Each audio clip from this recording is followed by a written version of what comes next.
Hey everyone, you're listening to the official podcast of 4PlayerNetwork.com. Check us out at that address for everything you need to know about our community, monthly giveaways, and nightly live streams. You can even support us on Patreon at patreon.com/4Player. And last but not least, you can catch the live recordings of these podcasts every single Thursday night on our Twitch channel. We hope to see you there. Enjoy.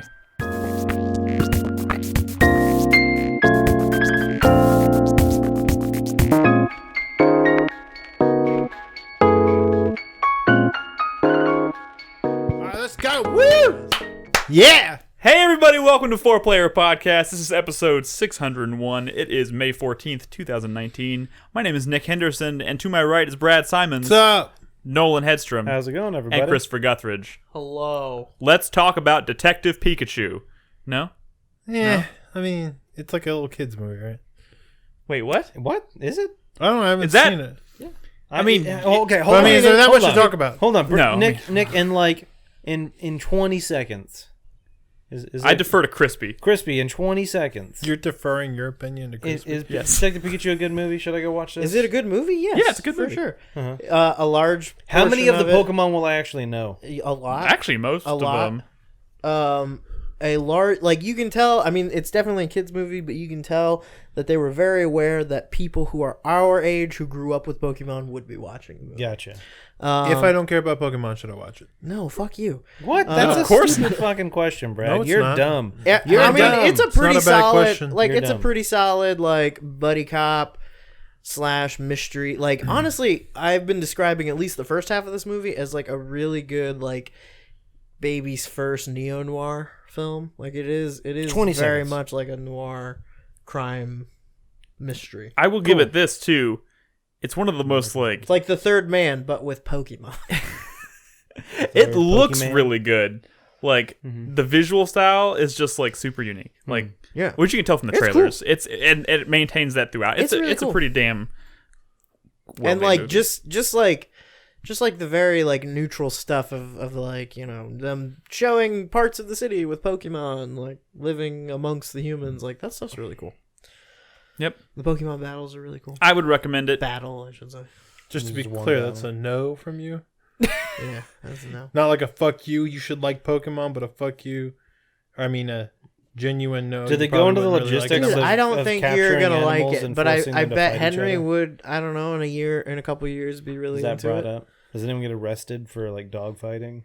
No, so like in Rhyme City, there is no trainers, no Pokemon battles, no nothing. Like it's all illegal. And at one point, while they're like gathering clues, they have to go to an illegal underground Pokemon battle.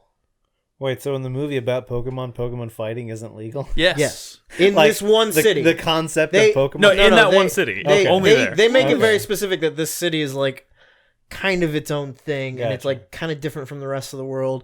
And like everyone in the city, they're not like there's no trainers, there's no Pokeballs. They specifically call that out. So are there any, like... I mean, There's it is- one it part is at the dog beginning of the fighting, movie. basically. Yeah, it is dog fighting, and they treat it like that. And then like there's one part in the beginning of the movie where like they show somebody like catching a Pokemon, and it has nothing to do with battling. It's Gotcha. like Pokemon Go, where it's more just like sneak up on it, try to like calm it, and then like throw a Pokeball at it. Is there any, like, milk tank farms where they're, like, just forced into cages and they milk them? No, but they do show like Pokemon in workforces. So like on TV, they'll show like firefighters fighting a fire, and there's like all these Squirtles there helping them out.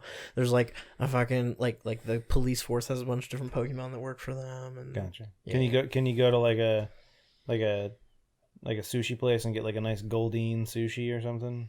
I don't think so. No, they don't. They do not touch that. But most of the restaurants have Pokemon working there, Can you get, like, like Squirtle preparing food. soup? Uh-huh.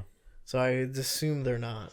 So they eat food, but it's not Pokemon? I'd assume not. There are animals in this universe? Nolan, that really, are all not you need to Pokemon? know They is never show that them. Rhyme City Uh-huh. has a pretty positive relationship with Okay. Pokemon. They don't Okay. eat. They look don't eat Pokemon. Pokemon are friends, not food. Gotcha. Okay. Yes, Pokemon are friends, not food. And you know what? The funny thing is, this is not the first time Pokemon will come up on tonight's podcast. We're going to talk about Pokemon Let's Go, which later, I don't think we've actually had a chance to really talk about that on the show. I don't think anyone besides, And like, Ed. Ed played it. Yeah, So we'll talk about that because Crispy's been playing it. Yeah. But before we get too far, of course, let's read feedback from the last episode. Chris Davis, do you have that pulled up? I thought I saw you. Cool. I was gonna say that's because you have to be at least 15 to be on the podcast. That's why we hadn't talked about it. What? Oh, Yeah, because it's like baby Pokemon, right? I guess we'll talk about it. let's read. There's a little bit of feedback from our last show. Of course, last week was our 600th episode, and we tried to get ahead of the E3 leaks, the inevitable leaks, and we did our E3 prediction show. So we have a couple things, a couple comments from Thorax. He says, "Hey guys, you accidentally skipped my question." Oh, I don't think we accidentally did. that's okay. I'll just ask it here. No, just skip this one. Just skip. Crispy, how does DC's Speed Force compare to in-game's idea of time travel? Is that a spoiler? Yes, very much Is there? so. Okay, maybe that's why we didn't answer your question. Is it? Yes. Is it a spoiler? Yes. It sounds like a spoiler, It and this is. is the opinion of someone who has not seen the movie. Yes, it is. 100%. Yeah. Okay, well then I'm sorry. We're gonna It is. It's just more like, are we in the territory where it's okay to talk about No. broad details like that? You know what I'll In say? my opinion, no. Maybe you should ask Crispy this question in the Avengers channel that Maybe currently let's bleep exists that in out our of the Discord. podcast. Just Wait, because what did I say? That was a You know, in my the last two words of that. If I would have gone into that movie knowing that's it would have been a bad movie. It would not have been a bad movie. It's just for me, it was a surprise when it happened. Yeah, I mean, okay. Wait, I think this question is completely fair game, but I guess we're not. Well, Gonna just talk about about that DC thing. Speed Force. Well, I mean, Yeah. I kind of got to talk about Yeah. how you they don't. do the Just- 2 words we're not allowed to say. Well, I've already seen them. I'm not bleeping that out. It's too yeah, much no, fucking don't, time. you don't have to bleep it out, but we shouldn't go into it. Damn it, Thorax. Do you like that DC arc? What? What? The DC arc, whatever, Speed Force, whatever the fuck it is. I don't know what that is. Do you like it? Speed Force is not. Speed Force is something the Flash can Yeah, do. no. That can he can and. I mean, do you really want? I mean, I Is can- that like the I name can of talk an about arc? this. Do you No, really no, want me to it's- talk about it? It's a concept, like the thing that you're not allowed so to like say. the Speed Force capitalized. in the DC universe, the Speed Force is kind of like this alternate sub-reality that is made entirely of energy, and it's something that like all the speedster characters in the DC universe like tap into. It's like That's a where they get their realm power of from. pure energy, and they're able to like pull from that in order to like go fast like Sonic, you know? Like Sonic. like Sonic, Like not like the Sonic, Flash or Kid Flash. Yeah, but they got to go fast. That's where They Sonic gotta gets go it, too. fast. You are That's- talking that's- about like I should know. What No, that no, means. no. Yeah, No, he's okay. not. He's No. just explaining to you what it is. Yeah. So You asked that's him what what it the was. Speed Force is. What Marvel did is very similar to something else that DC has that's completely different from the Speed Force. And if you want to know what that is, hit up Crispy in the Avengers Spoilers channel in our Discord at discord.gg/4player. Yeah. Just tag Crispy. Bing! At Crispy. He'll tell you. Like All when Superman made the Earth go the other direction. Exactly. Right. Yes. 100% like Right? Okay, got it. Good Lord. I'm so sorry. I did not even... But that didn't have anything to do with the Speed Force or that. Well, now I know. Now I know that. Next how, feedback how they from iCypher. figure things out. iCypher says, Microsoft PlayStation 6 might be the dumbest and greatest thing I've ever heard. I was teary-eyed from laughing so much, and I sincerely hope they take the name and roll with it. Not gonna happen. That would be fantastic. But it is pretty funny. Unfortunately, they can't because PlayStation is copyrighted, but they probably could call it PlayStation. I don't think they could even... They probably couldn't even get away with that. I don't think they Also, could why get away would you with try? I think they could just call I think it. there's a very strong. What if there was a claim. religious connotation to it? Like maybe they got the backing of the Catholic Church to create their PlayStation, which gives you a direct line to God. This podcast is What if so they just off the rails. What if they just called it Xbox 6? Just like, hey, these numbers don't fucking matter. I'm really glad to see that 600 episodes seems to be our limit. It's all downhill from here. Everything is just off it the was rails. all up, Unraveled. up, and now that we've hit that We've peak of unraveled. 600, all down for once we get to 1200, holy shit, guys, you're not even gonna recognize it. I do know- we'll just be covered in blood I and think like we're gonna be alive. for like an hour and a half. I do know that Chris Davis wanted me to mention this on the show, that it's only 99 more episodes until episode 700, so start getting ready. What happens at 700? It's the I don't know. 700 Club. It's just funny because Chris Davis is always the one that's like, we'll have our Just, like, PlayStations. hunts for prayer donations and prayer requests. We'll be on episodes on the 700 Club episode. We'll be all be playing We'll our just PlayStations. talk about how like we get things like Rage 2 because God hates us Yeah. and is punishing us. what is wrong with Rage 2? You know Ooh. what I mean, Nicholas. What? No. What? No, I'm just joking. I'm sure it's fine. I'm gonna go rent it after. Rage the show. is a construct that was created by the devil in order to ensure that young Christian boys. I feel like I should And silence Rage Nolan. 2. Someone put a muzzle on That's Nolan. double the rage, Guys, Nick. this is a bad episode. I will say Let's talk about that something. I will say that Rage 2 is getting decent scores, Just kidding, this is- but Rage 1 got much better scores. yeah, but I didn't like Rage 1. Nobody. I mean, Oh no. they're also two. They're all two. Oh my god. Yeah, they're two completely different games. But I was surprised when I was comparing scores. I was like, wait, Rage actually reviewed pretty well. Yeah, but like Speaking people. of- How much of that were people drinking the Kool-Aid when Rage Yes. came out? Because Yeah, Rage 100%. 1 is not a great Yes, game. They were definitely definitely drinking the were. Kool-Aid. Maybe, I'm glad that you said that. Why did I just shoot myself in the foot? No, you said something negative about. A game, yeah. I'm perfecly Not- capable not of a- saying something negative. No, No, I like, know, I but- wouldn't even say that it was negative. I would say you gave it proper scrutiny. Is that something I don't normally do? No. No, I'm no. just I'm just saying you're very like you're definitely like a glass half full. Yes, which I is, am. Yeah. And apparently that's a character flaw. No, it's not. No, it's not. No, it's not, Nick. I promise. It's not. not. It's really not. It's not. But it's refreshing, to,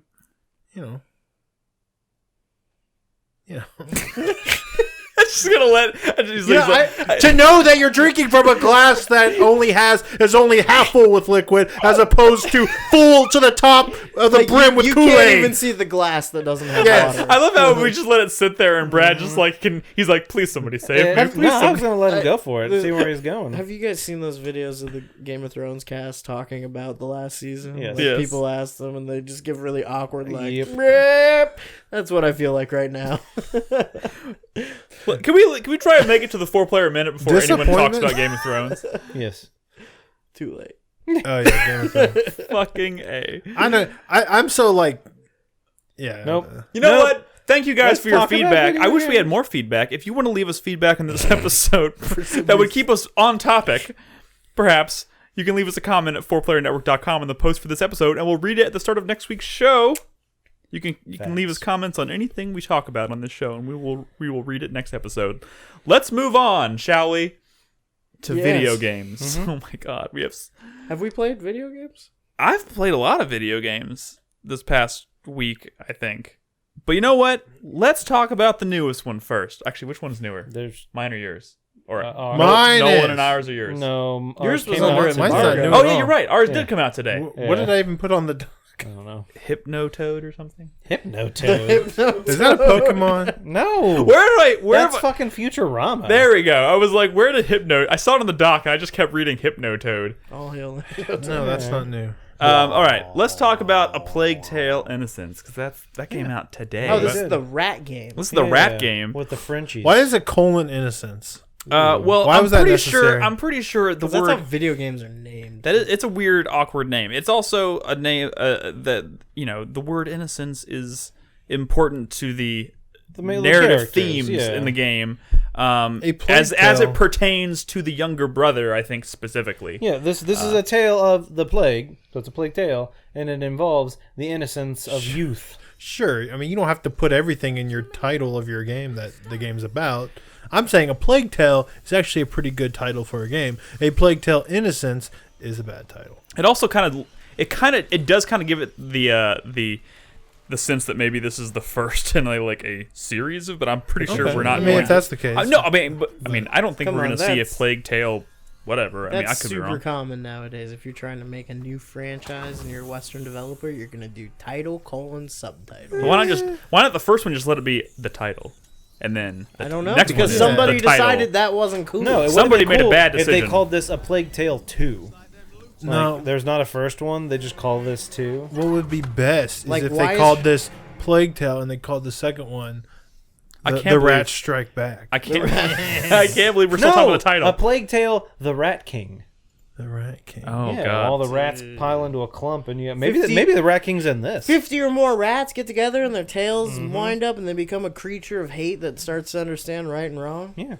So, Nick, let's talk about Let's Plague talk Tale. about the actual game, shall we? What's The game up with actually the came out actual today. game, Nick? We've been playing it for a couple days. We did get an early copy of it. Nick and I are. I think we're about the same part, and if so, About it's chapter 7 or 8? halfway through the game. Yeah. I think it's 16 chapters. Is it We're about- 16? I knew there was at least 14. It took me like a while, but I found finally a forum that shows the hidden achievements. All the hidden achievements in this game are the chapters. chapter numbers, Yeah. and it goes up to 16. And so, Her I ponytail's hate like it. going nut shit. is it? I Nut wasn't shit. looking at it. Yeah. Okay. Crazy hair physics. Oh yeah. First of all, I think something worth starting. I think a good place to start this conversation really is to rat's say, tail. first of all, obviously, this is a game. This is a focus home entertainment game. I think a lot of the games that they end up publishing have this kind of. Janky. No, I mean, physics. first of all, I thought this game would be super jank. It's really It's not. a lot less jank than I thought. It's it a would lot be too. less jank, and also visually. I thought it was going to be visually jank and like maybe presentationally jank, you know. But like, This seems it has. fucking It's a beautiful. beautiful game visually, and like the character, like the voice acting is great. Dude, this game, when you start this game, it's like her and her father, and you're in like a forest, and you're like going off, and like there's just the fucking god rays coming through the trees, and And like the leaves are falling, this and the game- dog like, is running. One of my biggest frustrations Do with they this have game subsurface is like scattering? is because it looks so good, it's hard to find shit. Because it's literally just like there's stuff hidden in like a bush somewhere. But the problem is it's like everything looks fucking realistic. When you see a chest in the world, unless you're staring at it, it glints like every maybe 2 seconds. And so unless you're like kind of staring at every section for a while, you'll miss shit. Yeah. Yeah, you're right. It's a very detailed game, and that can sometimes hinder your ability to like progress. But like, it is also a very linear game so far. Yeah, I will agree with that it's been extremely linear. Sorry, what's up, Fuck Crispy? those rats. Also, what kind of game is it? This Like, fucking gross. okay. Yeah, you're It's right. definitely a story-driven game. Linear third-person linear action game. There is a focus on you have a crafting mechanic, so you find components in the world that you can craft, various different things you can. Because Craft. your main weapon is a sling or a Is it slingshot. survivally? No, it's not a slingshot. It's Not- just a sling. I mean, it's survivally in the sense that you find like things that you That can you have on the to ground that you survive. can use to craft different types of ammo and stuff. But like, you're not crafting health Like, items. Are or, those resources like limited and you have to be careful? Yes they're- and no. They are Yeah, they're of limited course. in the sense that like died you here, can, though. there are some things that cost a lot Oh my of. god. Okay, so It's a there's violent game. real quick. I want to get to. I want let's to finish back the. up a little I want to finish the point that I'm making, so I can back up for a second. But to answer your question, Brad, there are certain things that you can make that are like kind of quote unquote OP. That Well, so that you encounter actually it's this boy. His father's an alchemist. yes. And so this is I don't remember what year this takes place. 13 something. Yeah. So this is the Inquisition's going on, and so alchemy is a thing. So you encounter a thing. Oh, so if you combine sulfur and if you combine alcohol with this, when it impacts when you throw it with your sling, it creates an explosion which can like kind of like disperse the rats for a short period of time. But there's also a few things that they can teach you how to make that you can actually use in the moment. Like if you're about to, because a lot of if someone spots you and comes up to attack you, it's like a one-hit kill, and it gives you the ability to like gives you a second to react and use a special item that will kind of knock the enemy out before they have a chance to kill it's you. like a sleep potion thing. Yeah, and if you decide to craft those things, they cost a lot Yes. of materials, and that those same materials are used to upgrade your actual sling to give you like more the ability to carry more, the ability to like reload faster. There's carry more ammo. There's carry more like craftable components. There's upgrades to your sling itself, so it's quieter. Your sling actually will make noise. So if there's multiple, so like Nick was saying, when you're finding guards and stuff, it's like you saw me here. Like I fucked up, and the guard he just kills you. There's no like, oops, I'll escape. Generally, if you get caught, you're dead. Yeah. So you have to be very careful. And so one of the things is sometimes you'll be in a situation where there are many guards. And if you try to throw one, you have like there's an item that you can throw at guards that have helmets on, and it kind of just like puts a bunch of fucking stuff into their helmet, and they freak out until they take their helmet off. Then you sling a rock at their head and knock them out.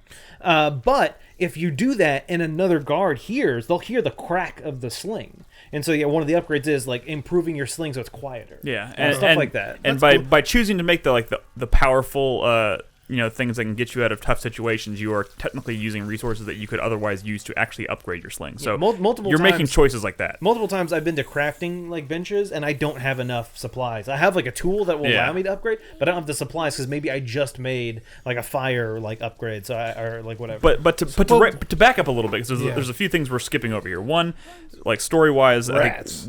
Yes, I'm gonna get to the rats in a second. But story wise, what's happening here is you play this young girl who's Amicia and her younger brother, Hugo. they're forced from their home in the beginning of the game because the Inquisition comes to.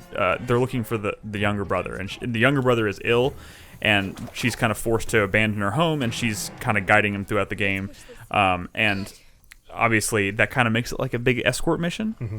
Like the whole game, you were... the point is, so yeah, the brother has some sort of sickness. You don't really know what it is. It's not the plague. He gets these kind of like these moments of where he starts freaking out, and you kind of have to comfort him. Carry him sometimes. Yeah, carry him. And because of that, you can't leave him alone for a long time. So there are certain sequences where you have to be like, hey, Hugo, stay here for a second because you slow me down. I need to do something. But if you leave him by himself too long, he starts freaking out, and that illness kind of takes over, and like the guards will, hear. So it's one of those things where it's like I had mentioned in our Discord channel. I was talking about the game a little bit, where it's like it's kind of puzzly. But they're all fairly simple puzzles. It is a puzzle dealing with Hugo. It is a thing. How do I deal with him? How do I get him from point A to point B when he's going to be in my way or hinder? Kind of like an eco. Kind of, like actually, eco is a great comparison, I think. But the other component of this game, obviously, that we haven't really touched on yet at all, as you can see from the footage, is the millions of rats. Yeah. So these aren't normal rats. No. They're like they have like PTSD. They all have PSPs. They have PTSD? They have PTSD from when their older rat brother melted their face when they were little baby rats. Okay. Are you really... I'm saying, like, rats don't do this. They're not afraid of light. These rats are afraid of light, yes. Okay. They're not normal rats. I will say this, and this is just me. Rats. I have not finished the game yet, so this is me speculating, but it seems like there's probably a supernatural element here. Oh, like, yeah, definitely. I don't think this is actually going to end up being something that's, like, ultra-realistic. Like, there is some kind of, like, dark evil here that is probably going to explain why the rats don't like light. Honestly, one of the first things that happens in the game, which, fuck this game, they kill your dog. But one of, like, the bullshit things that happen is... it's not spoilers. It's not like... It happens in the first, like 45 seconds of the game. But, like, there's this weird, like, thing that drags him underground, and not too long after, you do encounter this weird underground place that's, like, fucking... I don't know how to describe it. It's like this weird, like, fungusy black It's stuff like in the movie in the movie Aliens, when they go into the hive and, like, all the stuff is on the wall and there's people, like, stuck to the wall. It's similar It's to like that, but for rats. Yes. Typically don't see Rats rats behave in that manner. You don't know. Correct, yes. But the rats play a major part in the game because they're also the second major component of, like, the puzzles, because this is like every room or every area you go into in this game is a combination of, one, trying to avoid the Inquisition, while also trying to avoid these rats who are afraid of light, while also trying to guide your brother from point A to point B. And that's kind of how every room plays out, but they do it in a number of different ways, and they've done some pretty creative things with that. But, like, the rats themselves are, like, these huge swarms, and if you go anywhere near, like, shadow or darkness, they, like, fucking swarm you and eat you. As you just saw, if you're watching live in the footage. But yeah, I got a little bit too far away from the guard who I was trying to use his light source, and the rats just consumed me. Yeah. Like, did these quote-unquote puzzles are in such a way that, like, it's almost like a very scripted, like, stealth sequence. Like, yes, that was the one way you did it, right? Yeah, so that is one thing. You don't have multiple ways to solve these. Yes, okay. So far. I mean, there was one thing the other night, or last night when I was streaming, I think, and I got to a point where I was like, oh, this area feels different because I feel like there's a couple different ways I could go. I think it ultimately ends up funneling you into the same place regardless of what you choose. But, like, it does give you kind of... The environments do open up a little bit, and because, like, this is actually a pretty open area. Like, you can explore a little bit, but it always kind of funnels you to this part right here where you have to climb the ledge. Yeah, this is the one way out. And I do agree. You were talking about the area, I think, with the white... the flowers with all the guards, right? Yeah. So that was like a giant area, and it's one of those scenarios where there's like maybe 10 or 15 guards, and you don't really have to deal with them. You can just sneak around and get past. But the thing is, like Nick was saying, resources are limited to an extent, and so if you do maybe spend some time in this area kind of creeping around past the guards, you might find those resources that will allow you to upgrade your stuff. That makes life easier. And, like, why don't you just always carry a torch? Because you can't. Well, usually the way the world is designed is that if you do end up picking up a torch, you eventually get to a point where you need to, like, climb something, and you can't climb it because you need both your hands. Because the plot says so, bro. Yes, because they force you to put that would obviously make the game kind of destroy the point of the game. But, like, this part's pretty fucked up. So did you end up saving this guy? No. You can save him because there's a I didn't realize there's that torch thing on the wall behind you right Yeah. here until it was too late, and That's so I push all the rats towards this guy, and they just fucking devour yeah. So him. like there's really cool Why scenarios. are you doing this? Okay, so if you He's notice like right now he's screaming like, please no, don't do it. So he's trapped in this hallway, but if you notice to the right, there's like that red thing on the wall. You can if you see that early enough, you can actually use your sling to fling a fire rock at it, and it'll ignite it and then illuminate his area and save because the rats can't won't get go to near him, him. So yeah. as Is you he a good guy? no, he's a bad guy. but when you do that, him. he's thankful that you Who's saved to that you say? spared his life, and then he's like, I won't tell anybody, just go. And they do some really cool stuff. And the thing is, at the end of the day, it's all pretty linear, but like. It's doing some really. It's a linear, but it is story driven. Yes. So it is about the relationship between Amicia and Hugo and this boy Lucas who we met. And not too long from now, I'm going to meet 2 new characters. Yeah. Who travel Thieves. with what? The thieves? Yeah, the thieves. Yeah. I can't remember. Is the mechanic that every time you hop down off a little ledge like that, you drop your torch? I think that's the first I mean, time that's usually happened, it's when you actually. get to a ledge.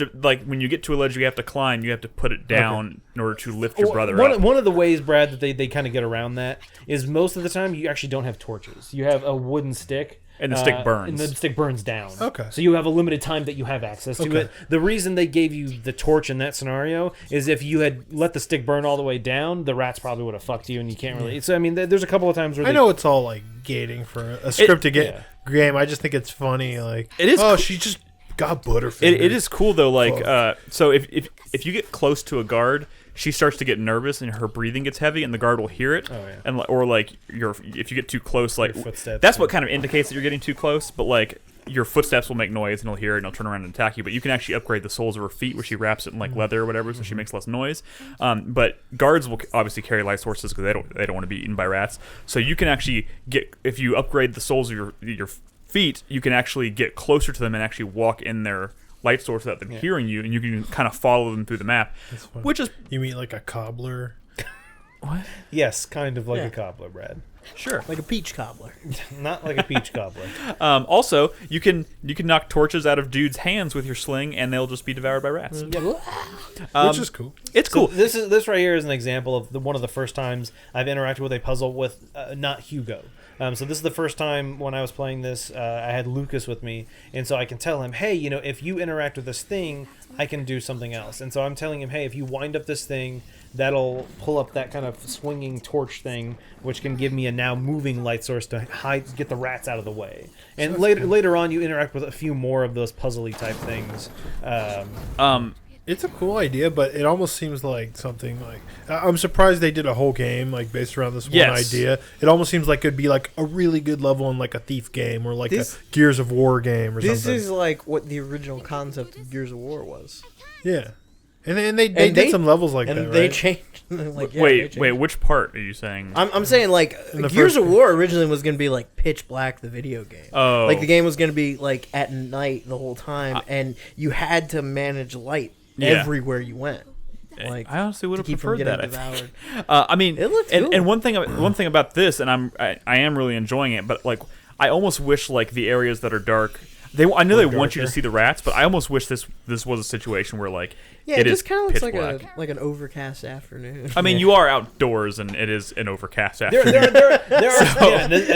are Which some the rats areas, are okay with. There are some areas where it is definitely a lot darker than this. But yes, I agree. I wish there was more where it was even darker. Well, Right.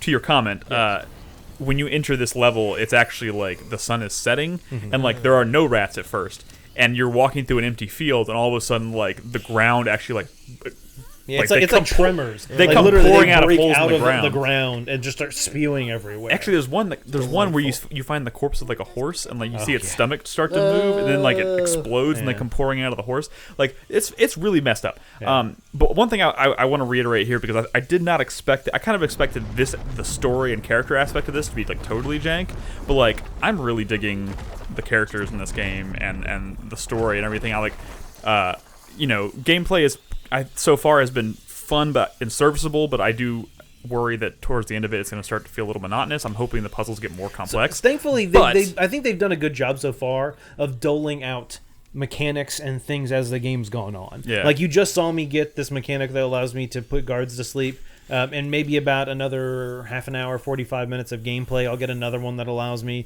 like I said, to take guards' helmets off. And looking at the kind of wheel of things available to me, there's more. Oh, I got another. Like I said, I got the one that allows me to create the little explosion on the ground that creates a light source for X amount of time to scare away the rats. But like Nick said, those ones are definitely a lot more expensive than like your base one for just creating fire. That's a pretty cheap one, but it only works on things that are flammable, so you can't just throw it on the ground. To your point, Brett, I did think it was very strange that they built an entire game around this concept of avoiding the rats. Like you said, when you started this conversation, it's the rat game, and that seems so strange to me. But like the story. Remember, this is just a Plague Tale Innocence. There's going to be other Plague Tale : games that are also still about rats. Otherwise, it would have been called a Plague Tale: The Rats one. I would be surprised if this like sets up a sequel. I mean, I don't know. Birds. I don't know where else this game could go with rats. In as far as a sequel goes, but who knows? I mean, like Nick was saying, both of us are about halfway through. So we'll see what happens. I mean, I'm gonna finish this weekend because I'm even if like all those gameplay elements become like stale to me, like the story so far has stayed pretty interesting all the way through, and like the voice acting I think is the voice acting is good. Pretty damn good. I think both of these characters do have French accents, which is both of these characters are very likable. Even the younger one is like very usually there are times when he's an annoying little fuck. But that's because he's a kid and there's all this shit going on. But there are other times where yes, he is very. He's a child. There's moments that I like I walked. So you wonder. You come into this area, right, and you're following this character, and like you're walking by this like little cottage by the river, and like there's like a dock kind of branching off to the side, right? So I was like, instead of following the character, I decided to take Hugo's hand and like walk out onto the dock, and he like broke free from my hand and like ran to the edge and was like, "What are those?" And they're ducks because. He's been ill for almost his entire life, and he's never been outside the walls. So he's like, "What is that?" Never seen a fucking duck before? He's never seen a duck. She goes, "That's a duck," and he goes, "Oh, you mean like the ones we eat?" Yeah. And she's like, "Yes," and he's like, "No concept of like a duck in the yeah, like there's lots of little moments like that I think are really good. There's a lot of stuff like that that's really good, and I haven't found him to be particularly annoying most of the time. And did you ever get to see him get eaten by rats? He can't if you leave him behind. It is possible, yes. I turned around once and he was already gone. It's just a little treat for the rats. Like a he's pile so of rats going. I was like, oh, what have I done? But yeah, I think it's pretty. It's a pretty. I think it's. Maybe I just don't play enough of them, but I feel like it's one of those nice reprieves from like these big giant open games, like to go back to something that's way more straightforward and linear, that tells a very focused story. Like I'm really enjoying it in that sense, but we'll see how it pans out in the end. My one you're gonna get eaten. There you go.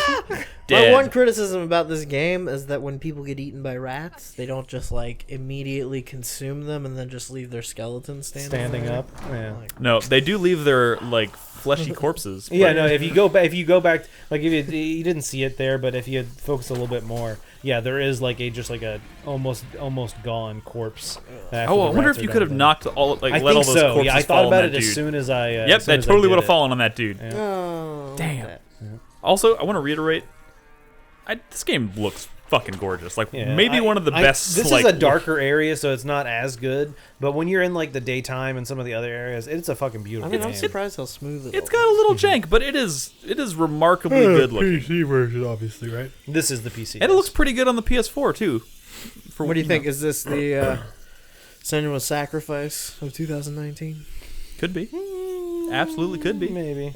I mean, it's a linear game. Getting some groans from. Well, I'm just saying, like, I'm not all the way through with this game. And don't get me wrong, Senua's Sacrifice, I didn't like fall in love with in the first like 5 minutes. It took me a little bit to get into it. That game was so good. No, it was. Yeah. Maybe eventually this one will become that for me. But like I got to play. But now that you mention it, because that's an interesting comparison. Like, this feels like a game that maybe Ninja Theory could have made because of like it's the way like. It is a new IP. It is, a pretty visually striking game, and it's telling a pretty tight narrative so far. So they made that game. It was called Enslaved, but that was an action game. I wouldn't. I mean, so was Hellblade. It was one big long escort mission. Yeah, I guess it was. What the fuck was that? So yeah, if you trap a rat in a light source, they just like flames? I don't think they disappear. I think they like almost like get like disintegrated by the light. Flame. Yeah, Oh. like the light burst and destroys being them. burned. Like vampires, they burst exactly. into They're flames. vampire rats, man. Yeah. If that's the end game to this whole thing, Well, I will say it's this, like we- a vampire just like biting rats in a hole somewhere. Like, This If you, character's a little mousy. If you when you're walking around the estate in the first chapter, and you can hear like you walk into the kitchen and the cooks are having a conversation. They're talking about hearing rumors of like people being bitten by vampires and stuff. And if the cooks see you, do they rat on you? no, you live there. They obey you. So that's the thing. We didn't talk about this. So this is actually like Amicia and Hugo are the children of like a lord of this area. They're like very well-to-do people, and that they live in like a giant fucking estate. And that's one of the reasons why they come, and the people know about Hugo because they're like well-known people. Yeah, it's pretty cool. Yeah. I dig it so far. I'm gonna finish it this weekend. Actually, I don't know if I captured in this footage, but this here in like 45 seconds of gameplay is actually a part where I get caught because of my sling. I didn't realize that I was trying to take out one guard, and the other guard heard my sling crack when I threw it. Yeah. And then he came up from behind and just fucking stabbed me. Yeah. But yeah, I will say anyway. the AI is like the enemies have no peripheral vision. Oh at yeah, all. no, they don't. One of the big things in Like this, and none? you see right there, there's a big pile of like rubble. And that whole point of that is that you can use that to kind of like did. distract them. Yeah. No, I think I'm gonna get away for a second, but then like Oh my god. yeah, they capture my friend and they murder him. They don't show it. No, they did. If I'd been standing right next to them, You they know, would have this showed game. it. This game kind of reminds me, or the scope of this game feels like the scope of something like I Am Alive. I mean, but I think it's a little bit bigger than it I'm has. Alive. It does feel big. I'm Alive's also not as linear, right? I'm Alive's pretty linear. Yeah. Oh well, there are areas that are open. Yeah. Anyway. Yeah, that's a Plague Tale.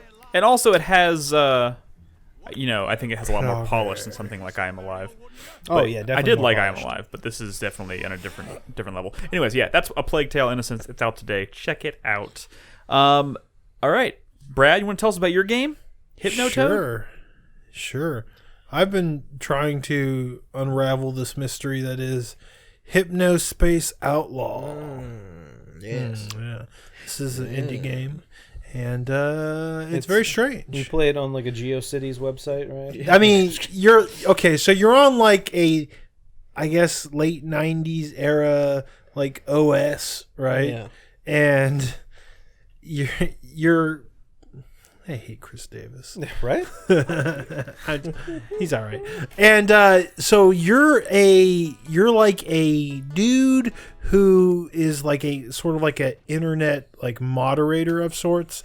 Like let's say your job is to go on GeoCities pages and to find like people like infractions, like posting like copyrighted material or like posting material that's like harassment or whatever, and to find that stuff and remove it. That's sort of the setup, right? Okay. Like that's your job. You're like a internet cop or something, right? You're an internet cop. All right, and fair enough.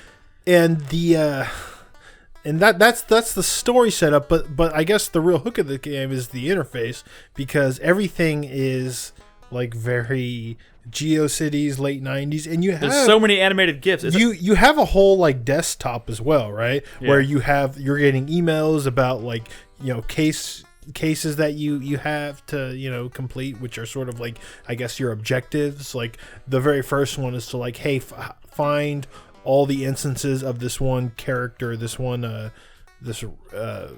I don't know what it's like, a copyrighted character, and remove them from these web pages. Yeah. And the way you sort of explore this internet, it's very like open-ended.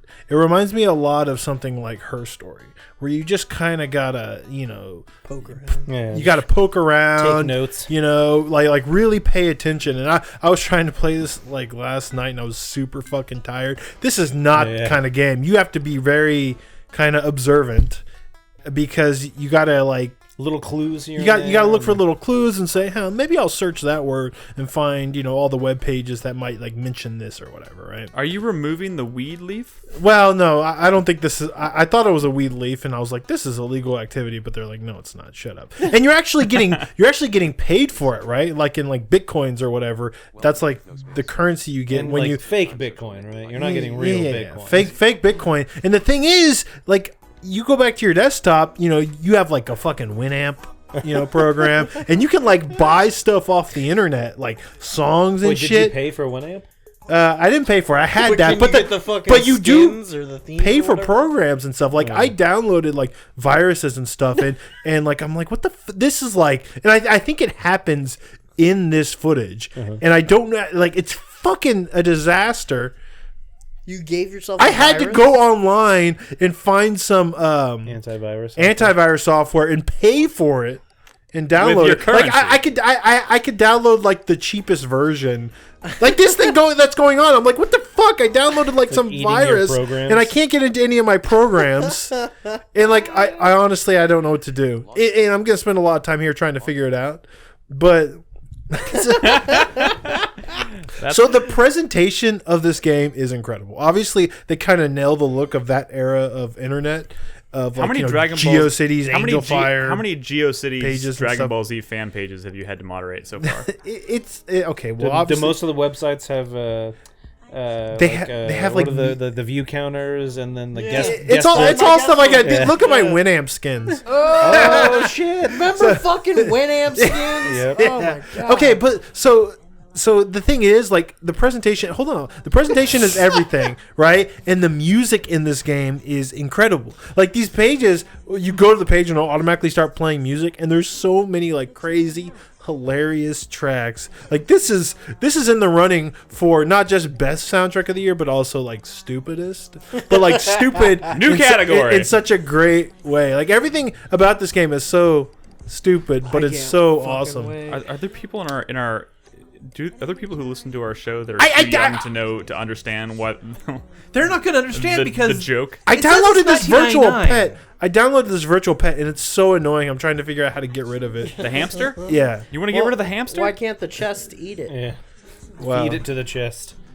What were you saying, Chris Davis? Is there like a 56K mode for this game, like where it takes forever for all the gifts to load? Oh, that would be fucking funny. No, that would be realistic as fuck. Not fun though. True. They still want their game to be fun. Pages do load pretty slow. Is like slow by today's standards. Is there any like? Is this just supposed to be is this like an alternate reality thing? Is there like a subtext to what's going on here? So there's definitely trying to some solve a murder? stuff going on, but I'm so early in this game. What happens if you go to porn.com? And I tried searching porn and nothing came up. Oh, but that's a reality where porn doesn't exist. They should have put something like that, just like that's a missed opportunity. Well, I don't know. Like I honestly, I feel like I'm scratching the surface of this game, and I've only completed a couple of cases, and if I have any like issues with the game so far, it's that it really does seem like a game that's not going to hold your hand. There's another game I was thinking of besides Her Story, but it feels very open ended, and I'm at the point where like I think I restart to see if that fixes the virus. I actually reboot it. I'm like, oh great. Nope, the hamster's still there. Yeah, and this is when I get the idea. Maybe I should get some antivirus software. But it's very open ended. But I get to the point where I'm like, well, I haven't completed this case, and I don't know what I'm supposed to do. I guess I just keep like browsing the fucking internet, and I kind of wish I had a better way of like tracking my progress to see how close I was to completing my goal or my case to kind of progress the story, because you get these emails from your employer basically giving you new cases, and I'm at this point where I have a few open cases and I kind of don't know what to do besides just browse like this internet, and there's like a lot of like various pages and stuff, and that's the fun part, is the shit that you're stumbling into is really cool. I mean, and genuinely hilarious and inspiring. I mean, it would have to be clever, because like there's no way you can make all these fake websites. I'm sorry, without, this footage is doing. This is fucking frustrating. Like watching him try to fix. I was frustrated because I was recording footage and I'm like, Like, what do I do? Hypnospace Patrol. You should have pulled. You should have done what I always do, Brad, which is start over. Start over. So why is it called Hypnospace? Because the operating system's called Hypnos or something? Yeah, something like that. And is that like their name for the internet? Let's go yeah. with yes. Or Yeah. do they call... Does the word the internet appear appear in this game? Sure. Oh my god, I'm gonna sneeze. Okay. Are you asking me lore questions? No, I told you I'm scratching the surface. I don't really know what's I'm going on here. asking for... There's a lot. So in my game, it can be really obnoxious. I have this like thing that it's like a helper that pops up, like the fucking word paperclip dude or whatever, right? But it's a virus, and it's one that I can't get rid of. And it's like a pop-up, and it keeps popping up like literally every like 45 seconds. I'll be like, hey, do you need any help? And if you click like yes, it just brings up a pop-up, right? If you go no, he's like, okay, no problem, and he goes back down. But in 30 seconds, he pops up again, and like it's irritating me so fucking much. And I know it's supposed to, but it's making it hard for me to play the fucking game. And I know I'm gonna get to a point where I could probably like remove that thing. I don't know how to do it yet, but like maybe I don't have enough. I can't afford like the Plus and Pro version of HypnoCure. I don't even know if that solves that issue that I have. But it's just. This is like an internet survival game. This yeah, it is late 90s internet survival game. This fucking virtual pet I got, he starts leaving shits all over my desktop. So I just get rid of him. And it's a whole thing of like, feed him and stuff, and I just like let him go because it's so irritating. But it's not even that I'm mad at the virtual pet. I'm mad at this fucking virus, but I finally cleaned it. But I don't know how to. Oh, is it the poop? Yeah, it's the fucking poop. That's a big. But the recycling the bin poop is almost the stuck size of inside the the hamster. chest. Yeah, but it's so cool. You can like buy stuff off the internet, like get wallpapers and songs, like tracks for your Winamp and stuff, and like just pictures and like icons and stuff. So you're making money and you're like spending it, and it's just That's so creative, considering like all of this content he had to like he probably had to make up, without encroaching on like copyright materials, that kind of shit. Like he had to kind of find all of this free to use stuff and like make insane, content right? about it. It's truly inspired and honestly kind of incredible, but it's more like this game is like there's more meat to this than I think I initially realized. Carlos is in chat, says I think a lot of this was crowdsourced. Are you talking about like the content you think was crowdsourced? I can imagine that like a lot of art and music and stuff was. So Carlos, I'm gonna ask you, or I'll just ask the internet by talking about it. But like, is there sort of like more to it than just getting jobs? Is there like a mystery? Like a mystery, a conspiracy, a seedy underbelly? Like what the fuck is really going on here? Is there into this game? Again, like I have all these cases that I'm kind of like stuck on, and I really don't know how to progress. And yeah, these fucking thing. He says, "I don't know, man, but it gets wild." It's already wild. It's honestly, it's kind of a joy. I recommend anyone just who was ever J52 says there is a mystery to solve. Who was ever on the internet in this era. Like if you've ever had a GeoCities page, an Angel Fire page, whatever the I've fuck. had both. Like, Yeah. like Angel Fire, bro. this thing's wild. You have to experience this. It's crazy. And it, like I said, legitimately funny and kind of like sweet. It reminds you of like when you were younger and you thought this stuff was cool. What I'm saying? What's the actual title of this game? It's not Hypnotoad, obviously. It's Hypno what? Hypnospace Outlaw. Hypnospace Outlaw. I've downloaded it, but I haven't started yet. It's crazy. Cool. Because I was playing another game that I'm not Cool. going to talk about tonight. Fucking beans. Are you playing Carlos's copy? Were you not liking that No. game? Is this No. No. Wait, what? No. Carlos's copy? No. You bought it. It was No, gifted I to was me. gifted to me Gifted. by Daith one. I'm gonna pass it over to Crispy Yeah? because Crispy's been playing a game. Did you decide to pick this up because of Detective Pikachu? Yeah, for sure, man. Cool. I was just like... I want to see chat. Please say the title of the game so Chris Davis will put up the footage. Pokemon Let's Go. I'm playing Pokemon Let's Go Eevee, Eevee. because that was the one pre-owned one they had at the GameStop I went to. Can we just shrink Explode? But I like it. I love my little Eevee. It's wearing a hat and a little like jacket that's just like my hat and jacket. I'm surprised you chose really Eevee. fucking cute. He said What's he wrong with just said Eevee? that's the only one that was at GameStop. It when was he went. less of a choice, but Oh, but I thought you could still pick. no, the version that you buy determines. Is that which... what Pokemon's always like? No, but No, That's what this one's fucking like, Brad. I don't even own this game, and I know that. What? Okay, That's why okay. it's Pokemon Let's Go Everyone just Pikachu fucking and chill. Pokemon Let's Go Eevee. Yeah. So like so if you weren't aware, these games are straight up remakes of Pokemon Red and Blue, Well, I thought it was yellow. No? which is Red Red and and Blue. Oh, I guess you're Yeah, right. yellow is red. And Yellow's Red and Blue. The major difference between the two is so yeah, it's a remake of Pokemon Yellow. Excuse me. Because in Pokemon Yellow you had to start with Pikachu and he like followed you around because Yellow was the one that they made that was like the anime. Which was really popular. So yeah, you automatically get like whatever the title character is like your first Pokemon. But other than that, I mean, it's Pokemon Gen 1. You get a lot of like trainer battles like this, which are pretty much exactly like old That's school Butterfly. Pokemon But games. like one of the things that I guess I just haven't paid too much attention. Like, I don't get where the Pokemon Go elements are fit. So the Pokemon Go-ification of Gen 1 Pokemon will become apparent here in a moment once I get out of this battle screen. Unlike traditional Pokemon games where like you walk around and you randomly encounter Pokemon and then you have to fight them to weaken them and then you catch them, instead you walk around and you can see all the Pokemon that are spawned in the area. So like they're all on the map moving around with you. So if you want to go fight one, you just got to go touch it, or you can like avoid it. So you're not really gonna like be walking in an area and then all of a sudden like get hit with a random battle. The other difference is once you get into like the catching stage, there is no battling.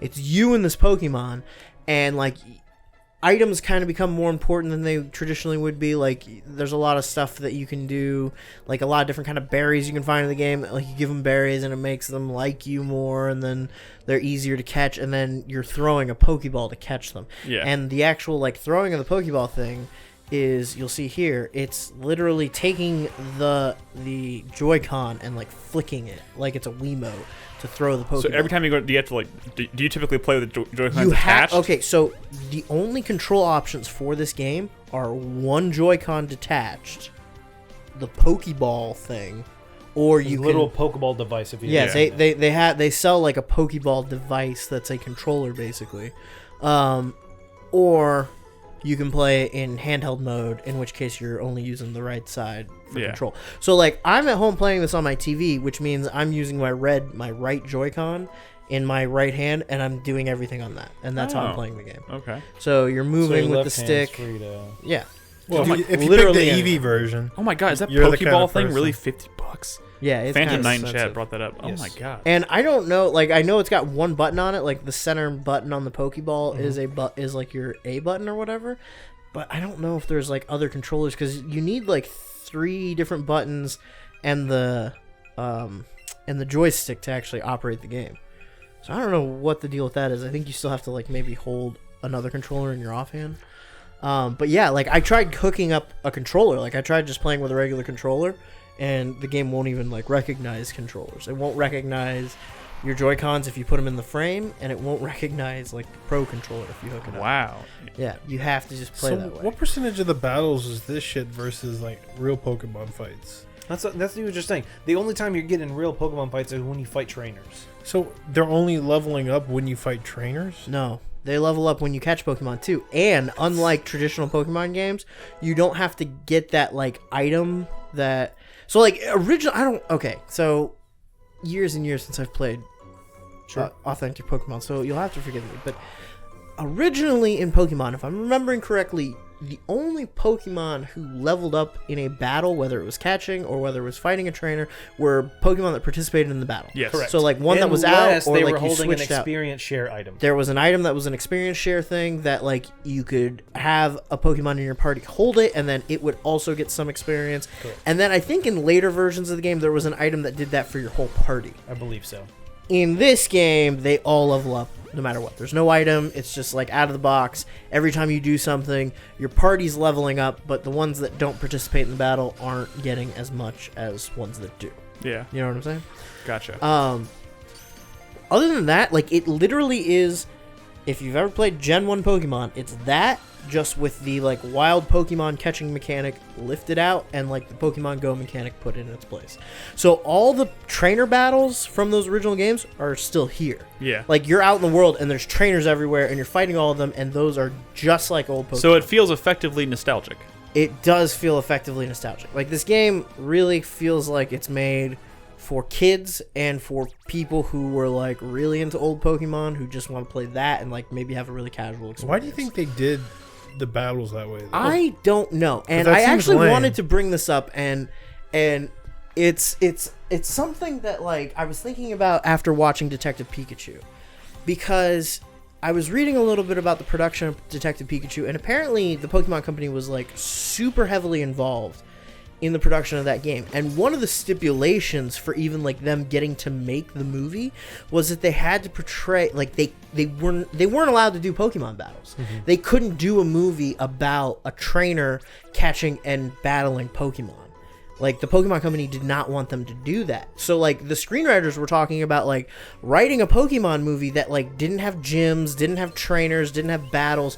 That's why there's only one battle Was scene there in the any movie. explanation as to why they didn't want that? They didn't Dog specifically fighting. say that, but, like, it's pretty obvious that, yeah, they're really, like, getting to the point where they want to soften that image, because that's been a conversation about Pokemon since the 90s, is, like, you know, it's always portrayed in a very aspirational light, and they're always like very heavy on the whole like bond between trainer and Pokemon, and like Pokemon trainers need to treat their Pokemon with respect Although and things like that. But, Pelting like, them with tiny cages. Sure. Is Yeah, also- exactly. That's like, Yeah. like you can't shake the dissonance of like it's catching animals and then like making them fight each other, which a lot like some people have always had a problem with, you know. Yeah. And you know, I'm not trying to fucking start a debate about that. Like, I love Pokemon as it is. I'm not, like, on the other side of anything. I don't think there's, like, a fucking debate here. What is Yeah. that But- Pokemon? Sorry. Bellsprout. Bellsprout. That's a pea shooter from Plants vs. Zombie, man. That's my favorite Pokemon now. Yeah. But it's very obvious that, like, the Pokemon Company is starting to, like, really think about that. And they're really, like... It seems like maybe like there's, because if you think about it now, like the kids who are in like the prime age range for Pokemon nowadays, you know, Yeah. are being raised by people who maybe like, you know, maybe they were a little older when Pokemon came out, so they didn't play it, or maybe they just don't have like that exact same nostalgia where they're like trying to like pass it on to their kids, and like maybe, you know, with social politics kind of becoming more of a thing nowadays, these people are thinking like, you know, I don't know, like this whole weird animal battling thing seems odd. Your know? Pokemon's not a rescue. Right. And it's like almost diegetically, like in the world of Pokemon, the Pokemon like are the animals. Yeah. You know?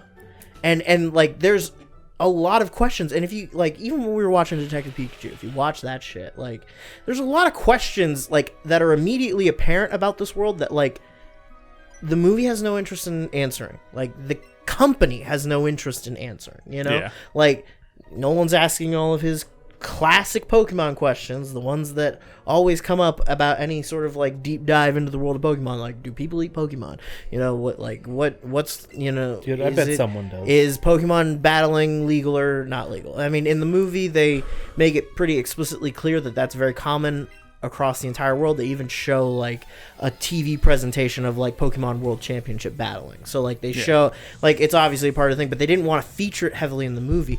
And that's a big thing that's like part of Pokemon Go, which is now probably like, or it was at least for one summer, like the most famous, most heavily populated product that they had. You know, most people were playing Pokemon Go. They weren't playing, you know, Sun or Moon or whatever the current generation was at the time. Yeah. And that doesn't have any sort of like wild Pokemon battling. It only has trainer battling, and even that like kind of came after the fact. Yeah.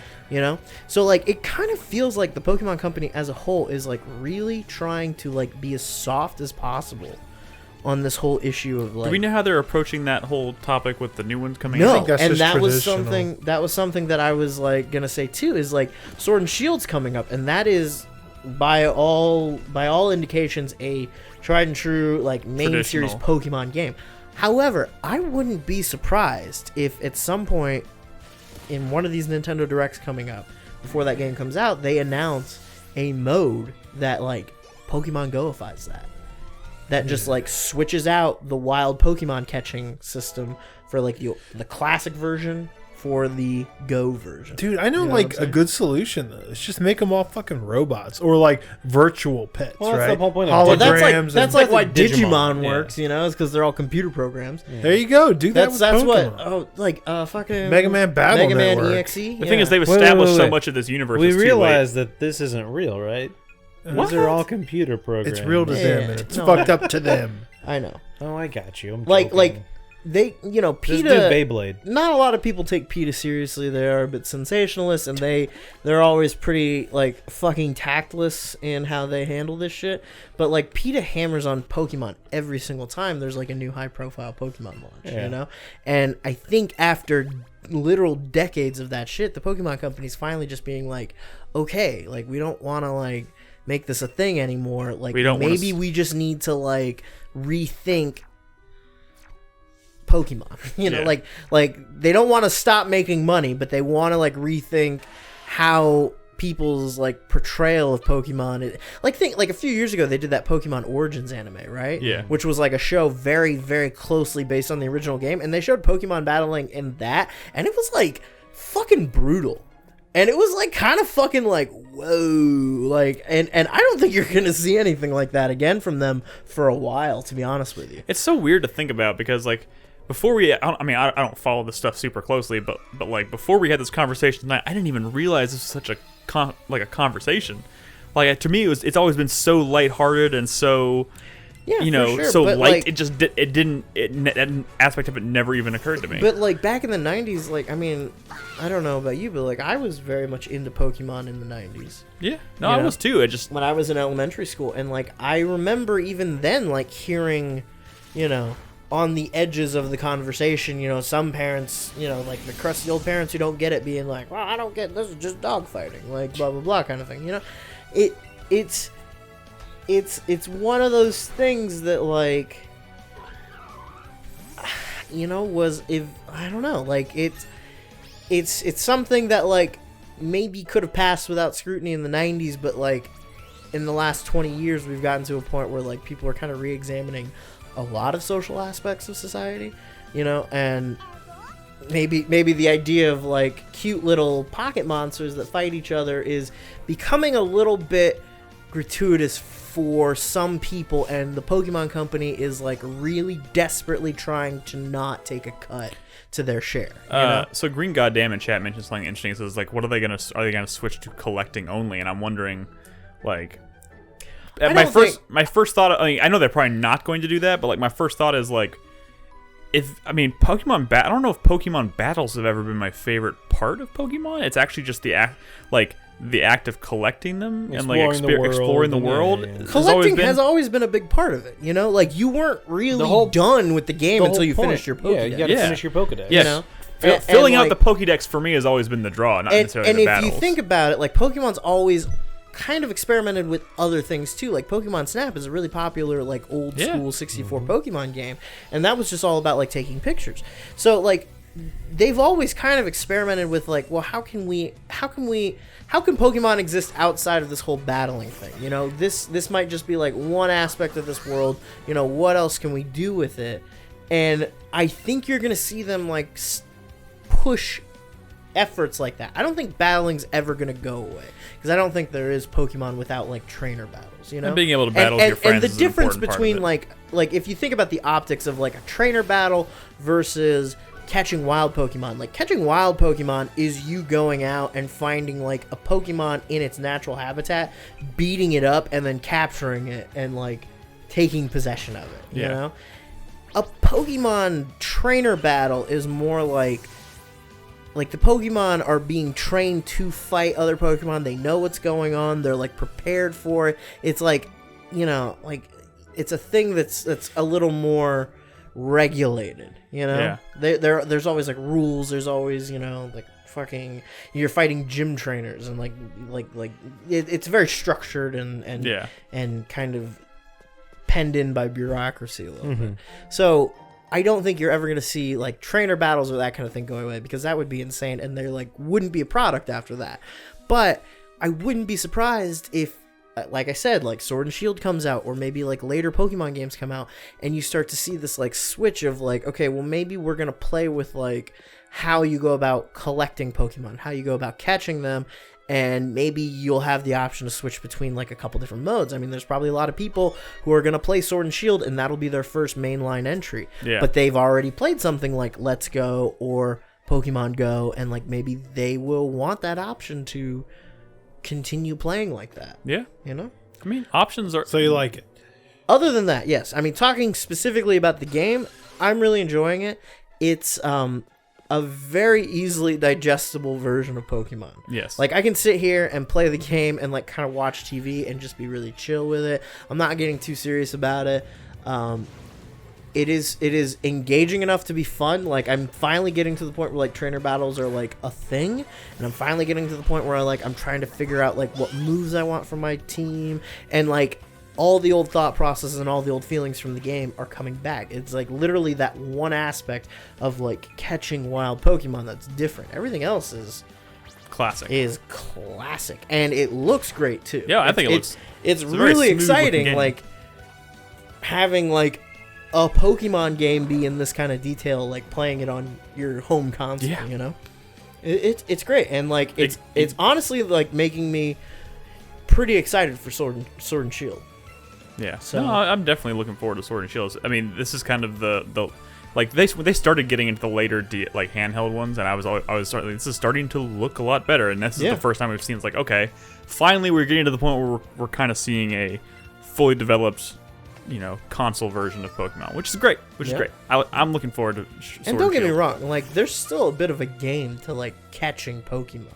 It's not just, like, flick. Like, I think this footage is only shown, like, really easy ones, but, like, they get kind of like they're moving around, and, like, you've got to throw the ball, like, accurately. You've got to time it. You got to, like, manage all these different conditions and stuff. So, like, there's still some kind of engagement to it. And, like, catching a Pokemon's still kind of like, fuck yeah, you know? Yeah.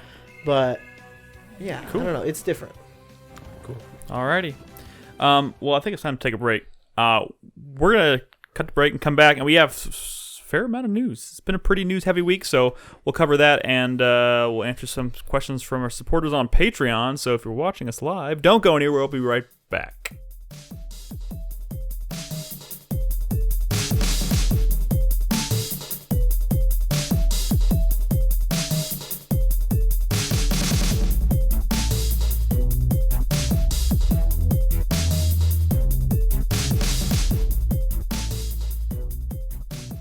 Fuck it. Welcome back to the show, everybody. Let's jump right into the news. Chris Davis, hit us with the first hot news topic. Fresh off the press, Square Enix teases Final Fantasy VII Remake news at E3 and releases a new trailer. What did you think? At E3? E3 hasn't started yet. I know. The way it was worded. That Final Fantasy VII Remake will be at E3 by saying you'll learn more about the game in June. Yeah. But they showed a new trailer for the game to remind us that it in fact still exists. What did y'all think of the trailer? It looks pretty. It does look pretty. My fear is they're going, like, a darker route. And Final Fantasy VII was pretty lighthearted and goofy. I feel like the story is pretty dark. The main story's pretty dark, but there are a fuck ton of, like, lighthearted kind of goofy things outside of the main story. And my fear is, since they're going this kind of super, I don't think they're gonna have those moments. I saw somebody, like, took a screenshot of the game, and then they, like, superimposed, like, the realistic versions of the weightlifters, like behind him, and it's just like, well, I can't picture that actually. And also, happening. I did not expect Aerith's voice to sound like that at all, and that threw me off. Well, you don't know. Well, you don't hold on. expect any of them On the to first sound thing like- you said, Mm-hmm. I think you should absolutely worry. It's not only is everything they're showing super serious, but you look at every other thing that is Final like Fantasy's done lately. even Final Fantasy VII, like starting with Advent Children, and you look at Crisis Core, any like Final Fantasy like spinoff, And been very it's all dark. like super self-serious shit, and Mm-hmm. it doesn't have any of the charm that original game had, the silliness that original game had. So like, of course, it's gonna be like that shit again. I mean, the scope of the original Final Fantasy VII is such that like I feel like I don't. It is probably impossible for us to get it fully I think it's realized, right? impossible. Why not? I mean, just redo it. Fuck it. with the super realistic the route they're going, right? Like this is not like a stylized, isometric. It's not like I almost feel like I would have preferred like a Final Fantasy VII remake in the same vein as like some of those games that like RPG Maker are making, where it's kind of like the top down isometric with like the nice looking sprites and that would have been, I think, a more appropriate approach to this. They're going for like super realistic, like fucking Advent Children, and You like meant there's RPG just Factory. yeah, sorry, Okay, RPG Factory. RPG I was trying to think of some of the names. Yeah. Those aren't great games, but like the visual style maybe Correct. would have been a Yeah, better I see what you're fit. saying. I just think there's so much of the personality they're going to miss out on here. They have also confirmed that it's still episodic, which we don't know what that necessarily means yet. Like they haven't shown anything outside of Midgar, and honestly, I'm going to be on the fence, really concerned about this project until I see what that game looks like outside of Midgar. When you get outside of Midgar and the world kind of opens up, and you should be able to run around an open world and kind of go to these different places and see the world map and how things relate to each other. I just don't think you're going to get that. Well, I mean, what about Final Fantasy 15? That was pretty big world. But like it right? was all like one giant field, and then everything like what I mean. Pretty Like much. No, that that was was not 13. meant to be. That was an No, open 15 world. was like that. It was an open world, but it wasn't like an open world. It was more like a very large open County. area. Which had a couple of branching things on the Yeah. outside of it. So little Like, fingers on the Are outside. you going of to the be open world. riding around You in an think back- airship in this game? like think back to like Final Fantasy. a tiny Bronco? Like think back to when they first made the jump to like the more realistic looking characters. It was Final Fantasy X, right? And in that game, the world was literally a map, and you just pick it and you go there, right? Like there was no running around. Correct. They still managed to 10. make that game still really appealing, I think. So but like, it's funny you bring that up because I just started recently playing Final Fantasy X. yeah, After the 7 announcement, it kind of got I'm me. playing 9. So Yeah, and I realized that I had never played 10 besides when I played it on the PS2. yeah, And I had the 10 remake on PC. yeah. And so the other day on my stream, in which I was streaming Wander Song, which I forgot to bring up during impressions because I did start playing Wander Song. I ended up switching over and starting Final Fantasy X, and now I'm a little ways into that. That game's pretty damn good. I'm just saying, and like someone in chat brings Final Fantasy VIII with the more realistic character model route, but like still had the open world stuff. But like there hasn't been a Final Fantasy since 9, unless I'm forgetting one, where you are running around an open world, and that almost kind of defines the PS1 era of Final Fantasy. Well, 12 you kind of do that. I mean, not the same. Like you're moving in between. You're still moving in between areas. Like you're just going from like through load screens into like bigger areas that are kind of like. If you pull back and look at that world, it's structured very different than Final Fantasy VII or Final Fantasy VIII. Well, yeah, or you're 9. not a tiny little dude on a big map. And this is a remake of a PS1 era game, and I just like with the visual style they're going with, I'm really worried that they're not going to also try to But I mean, capture that aspect. of it. let's be honest. Like, it was cool at the time, but like, that would not be cool anymore. I think. I mean, I feel Running around on absolutely- a world map, getting into random battles. Dude, I think it would be I'm cool. playing Final Fantasy 9 right now, and I'm fucking.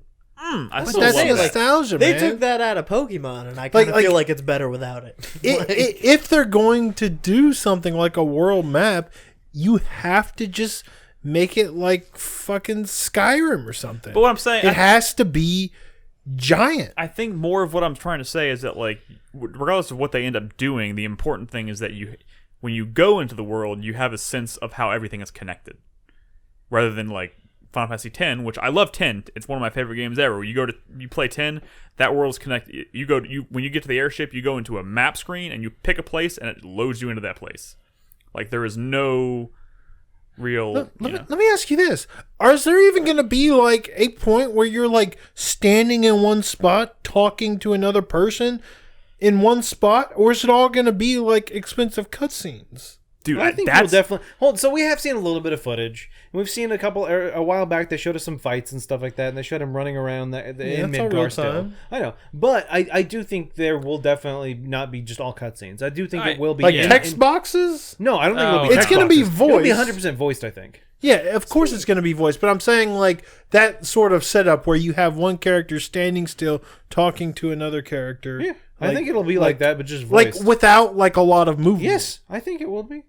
You mean those like kind of half cutscenes they do? Which is in-engine where it's like cutscene, in-engine and it's just like text boxes like going on. But I don't think it'll be text boxes. I don't think it'll it'll be be people but talking. I think that's what he's saying is like they'll take those all together, take them You know what away, they would do and if they're just do smart? like produce cutscenes with like a moving camera. You know what they Yeah. would do if they're smart, Brad?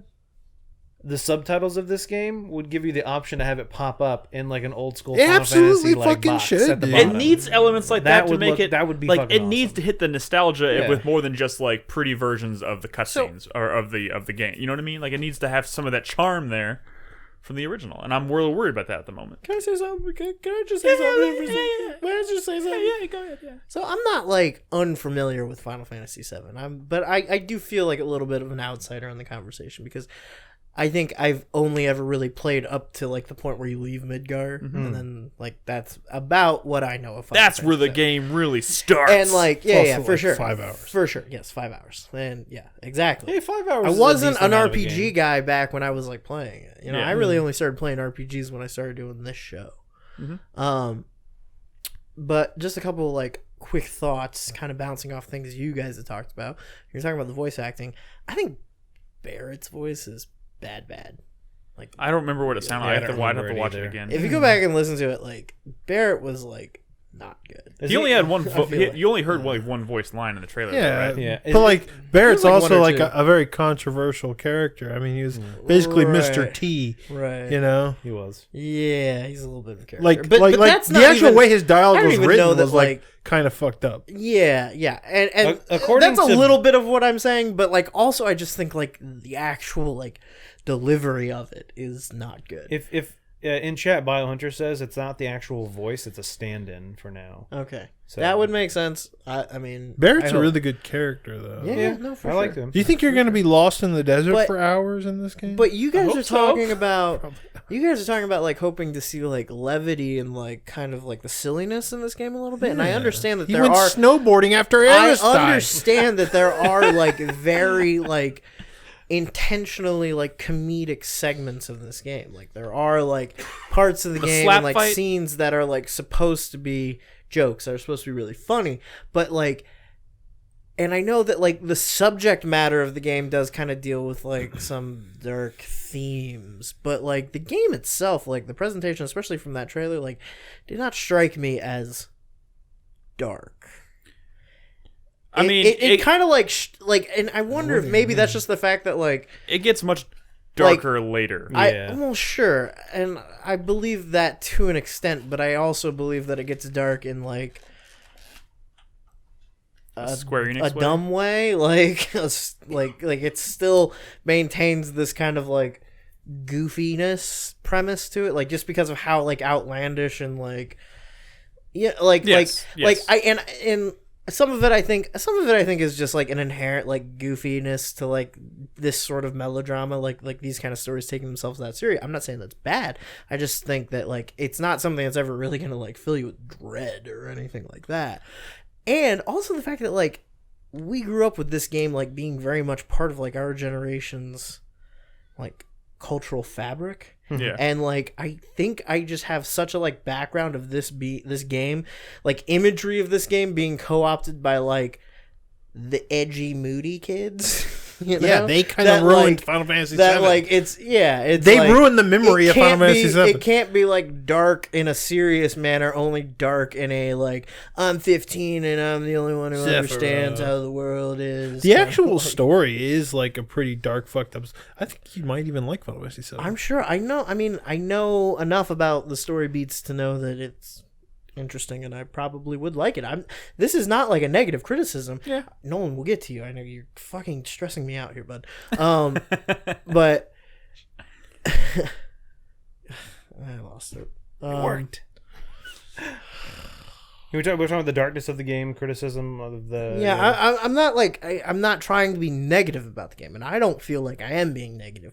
I just don't... When you guys are like saying like, oh, I hope this game has some levity in it, and I'm like watching this trailer going like, that's a goofy-ass game. I think more... You're right. What are you seeing in probably the right. trailer? The game's a lot goofier than what you've seen. There's just certain... Yeah, and one of the characters is a robot cat that rides around on a big stuffed animal. Yeah. You'll probably be in there. Which is, yeah, I get that. Um, Which is more goofy than something like Cloud, but even Cloud has like this inherent like silliness about him. Sure. Like it is dark in a way that like can't really progress past like a 15-year-old mentality. Sure. I do... I perhaps... Should play. I think more importantly, and I have a feeling E3 is going to be kind of the blowout, right? Where they kind of expose more of what this game actually is and what we can expect from it, at least from the first episode, which we know it's going to be an episodic game, or whether it's... Which they seem to be implying it's going to be like 3 full-fledged games. So that's the thing I was trying to bring up is, and I'm sure it's been brought up on the internet before, but it's not something I ever thought about until just now, because I was literally thinking back to when I was playing the game, and I was like, oh yeah, and then you'd have to swap out the disc for the next disc, and I'm like, did they make the episodes based on the discs then? No. I don't think... No, because they're it'd the be actual disproportional. thirds. Yeah, Um, most of the games on the first disc. I mean, there's almost no game on the third disc. I don't remember the when third the disc is gets literally swapped. the crater, basically. Oh, really? I mean, Okay. sort of, but yeah. Chris Davis? Oh, sorry, hold on. I Chris was going to Davis? say if they go with a 3-game episodic structure, I expect the first game to be all just focused entirely on Midgar. Yeah. That's not enough. That's though. not a whole lot But for that- a game. I mean, the way That's it was fucking structured Metal Gear in the Solid original Ground game, Zeroes. yes. But they're talking about like having a gigantic city in some of these reports. So And then what do you do in that giant city? Run around And and, that's- just and fight that's- like soldiers? you take on Shinra. I mean, that's... That sounds fucking boring. You run around. You But fight. it's also very possible. Like It's very like, when you possible. think about Final Fantasy VII, like all of that is building to your confrontation with Sephiroth. Correct. Like, if you're thinking about if they're going to break it out into like 3 separate games, like they did the Final Fantasy 13 things, whatever. But like from the get go, knowing that they're going to take one full story and break it into 3 smaller stories, like I'm having trouble figuring out in there like where the break points are. Right. Well, see, I expect the second game to be leaving Midgar all the way up to But there's got the like, first crater. Wait, encounter. doesn't the first disc end with Ares dying? I mean, No, it keeps going after that. Doesn't I it? don't remember where the I don't remember. It- And also it- there I was- thought, It I ends thought that shortly was like after that. kind There of are like 4 the discs. climax of the No, first there's 3 disc. discs. No. Final There's Fantasy three 8 was discs. 4. Oh, you're right. There's 3. Oh, okay. Yeah. Okay, You're right. you're Yeah, we're going too much into this. Sorry. Let's Let's also talk about there's Final- an enemy called Hell House that's like an evil house. Yeah, that's goofy. You're not. That I better be know in this you're not game. seeing that in the trailer. You're like, oh, no. edgelord But like, I Thunberries. think you're like separating those two a little too much. I think that like kind of design philosophy is like woven in to different degrees across the entire fabric of the game. Cloud walks around with a giant dumb sword. You're right. And Yeah, so does that anime. kind of stuff that he's talking about will absolutely be in there. It's the But things. it's not fucking Berserk. No, it's the situation. It's Like- it's the scenes with like the slap fight that you get into, like the cross dressing thing, the doing the squats with the bodybuilders, like that kind of stuff. It's hard I to just feel like envision. that's so like I don't know. Maybe I'm not saying this Yeah, I mean, well. that's but different I feel than like that's so woven into the material of the game that like I don't really get the concern of like I think this game's gonna be too serious. Like Serious is the wrong word. I think it's just going to be lacking some of those. Those things are like iconic to it, to the point where like if they're not there, like if they just omit them completely, it's going to feel like something is missing. It's a dumb conversation. What I'm saying is, play Final Fantasy 7, then go watch Final Fantasy 7 Advent Children, I've and seen you'll Advent see. Children. Okay, so Advent Children is what this game. This does not look like Advent Children. Well, I mean, I don't know what you saw. I in the think we need to trailer, move on but- to the next news. Yeah, we should. All right, next news. We'll obviously readdress this when we see more of it at E3. Oh, beautiful. Oh, okay. So this is a small one. John Wick 3 is coming out on Friday. This looks fucking cool. Super excited. I know, it does look cool. That's why I put it on here. But they announced a John Wick strategy game. What is this called entail? John Wick Hex. And it's from... They?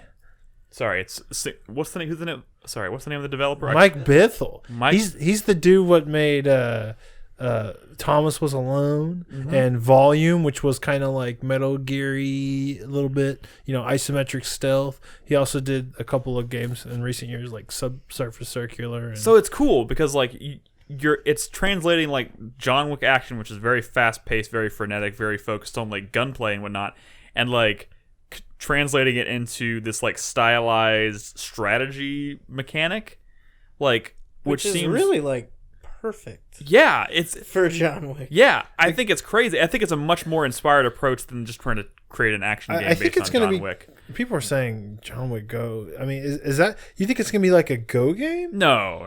No, I mean, I think it's gonna be more like XCOM. No. I think it's going to be more like Invisible Ink or something, right? Yeah, like the yeah, mechanics of that, where it's like you got to make. Which sounds dope as shit. Yeah, sure. I will say this. Based on what they've shown so far, like I think it's a super novel idea, and it's a cool way to like translate John Wick into a video game. But I'm not a big fan of the art style so far. Or maybe it's more of I'm not a huge fan of the character models thus far and like how they look. I think it doesn't look all that hot.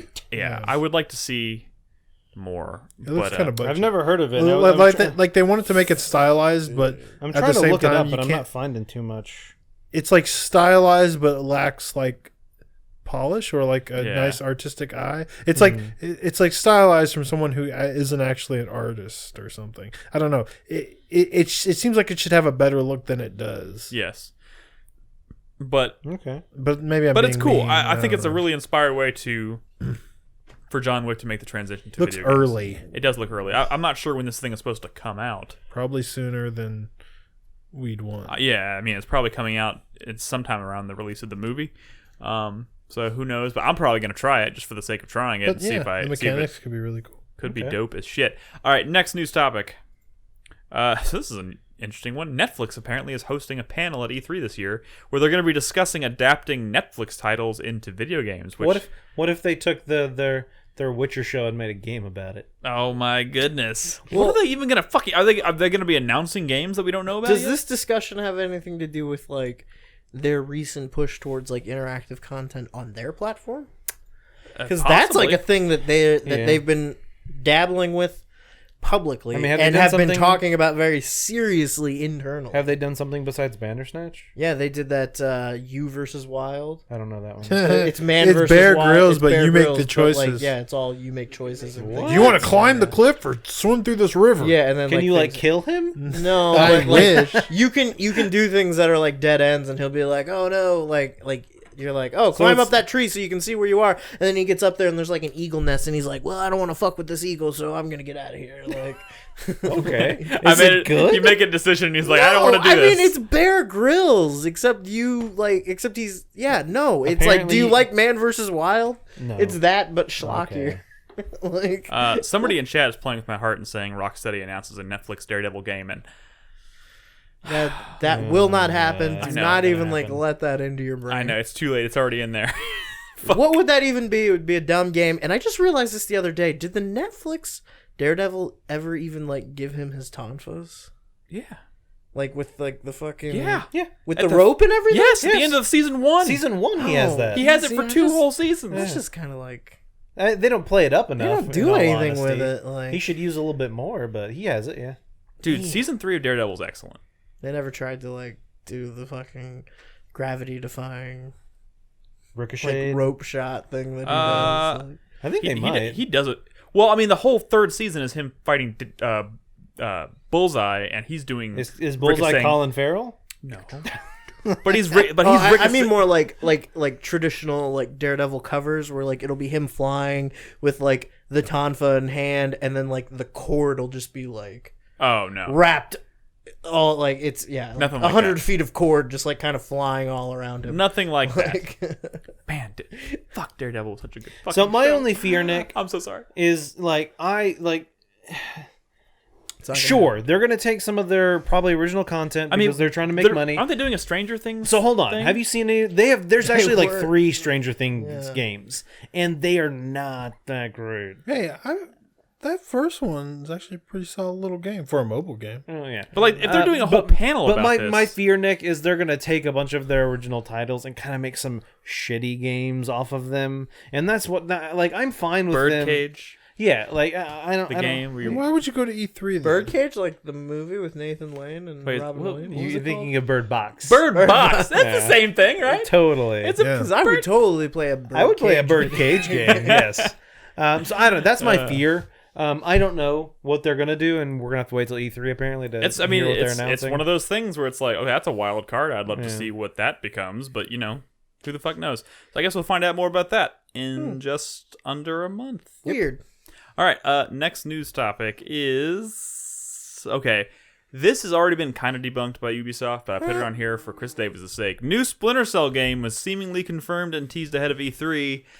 Jason Schreier has already shattered. What's the debate? Well, it's not really a debate. There was a Ubisoft get together or shindig of some kind happening where a bunch of developers were together in the same room, and one of them tweeted about working on the new Splinter Cell game, and he has the heads of all the studios that are working on Ghost Recon and Assassin's Creed and like all these Ubisoft games together in the room, and like he obviously very straightforwardly said, I'm working on Splinter Cell, and we have all the heads of these major franchises together in the same room, and it kind of blew up, and people were like, "Oh my god, he just basically straightforward confirmed it." Broke the internet. And Ubisoft responded by saying, basically, this was a joke between developers. We and fired stuff. that guy. And the tweet is still up, or at least it was before we started recording this. So like, Ubisoft didn't make him take it down or anything.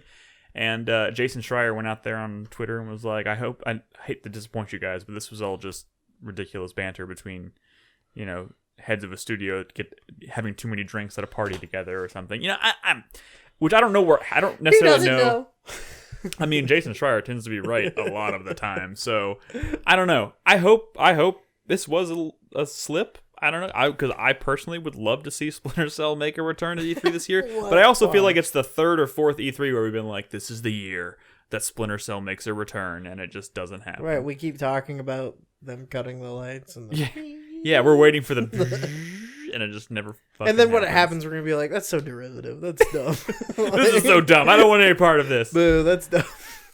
Brad, do you have any thoughts? Splinter Cell? We talked about it last week on our E3 preview show, prediction show. I have no thoughts on Splinter Cell.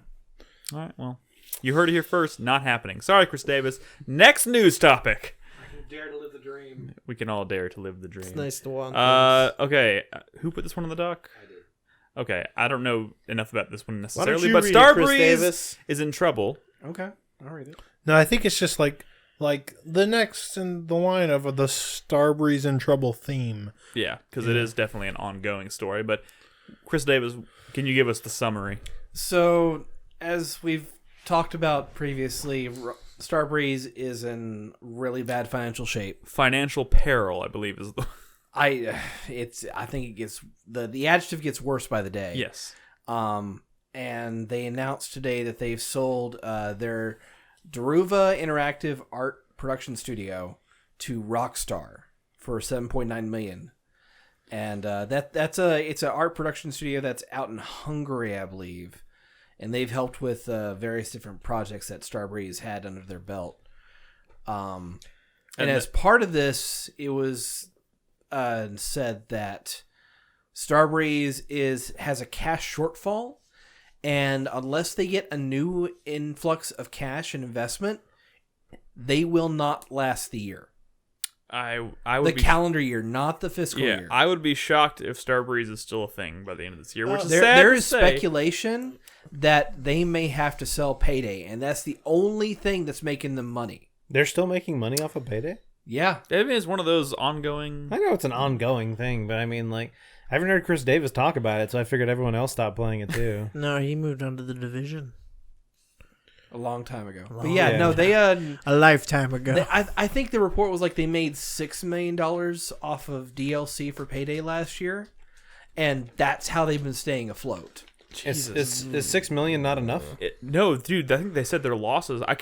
This is me. Wait, how much money are they putting This is me into it? vaguely. Dude, they keep doing like live action productions of like short films for Payday and shit. Like, This is me pulling this number out of my head that I think I may have seen earlier, so I apologize if this is inaccurate. But I remember seeing something that said something like they were reporting like a $16 million loss during the last quarter. not generally something you want to see. The big problem with that was their Walking Dead game, which Oh. was so bad Wow, that they really rolled the dice on that one, huh? they lost the license because that game was so bad.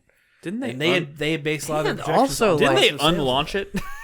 Or No, it just got removed from Steam. You cannot buy it. So it was unlaunched. Yeah, they grounded it.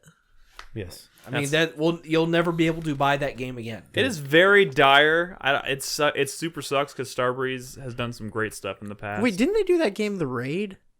Yep. Yeah, that was Lion Game Lion. That fell on its face too. That was real bad. When did they stop? Also, they're publishing Psychonauts too. They're publishing Psychonauts. a dream game. They hired John Cleese for The Raid. Oh my god! I wonder how much that runs. They had Dude. Ron Perlman for Payday 2. When did they stop making games They hired like famous Chronicles of people. Riddick and fucking The Darkness? They stopped making those when Starbreeze became a publisher and wasn't a developer anymore. And they the started developers went on to make machine games, and now they're making Wolfenstein. I know. And Yeah, can they please stop for the love of God? Let them build. Please stop making more Wolfenstein. Jesus We beg of you. Shut the Christ. fuck up. I mean, it is a great. It's now 4 Wolfenstein games. It's a talented Hey, studio. if not for Wolfenstein, we wouldn't have that awesome German version of House of the Rising Sun, Okay. which is nice. All right. Next news topic. We'll revisit this when they. What if finally Rockstar never close made down. Red Dead? They just kept making GTA. Oh my And goodness. Bully. No, I that was mean, Maybe that would one. be Maybe No table tennis. Maybe one day Rockstar will make a new IP. I forgot they made a table tennis game. Well, Yes, and it was insanely popular. just wait, guys. Agent is coming. Fuck off. Dude, they made... I remember working at GameStop the day that Rockstar's Table Tennis came out, and there was like a rush to the door when we opened in the morning to get Table Tennis, and I was like, what It is says happening? Rockstar on it. What is happening? Like, people like... I remember opening the store, and there were people like waiting in line outside, and I was like, we don't have a launch today, do we? And they're like, yeah, Rockstar Table Tennis. And I was like, what? Okay. So, anyways, let's move on. Nolan, are you ready for... I'm ready.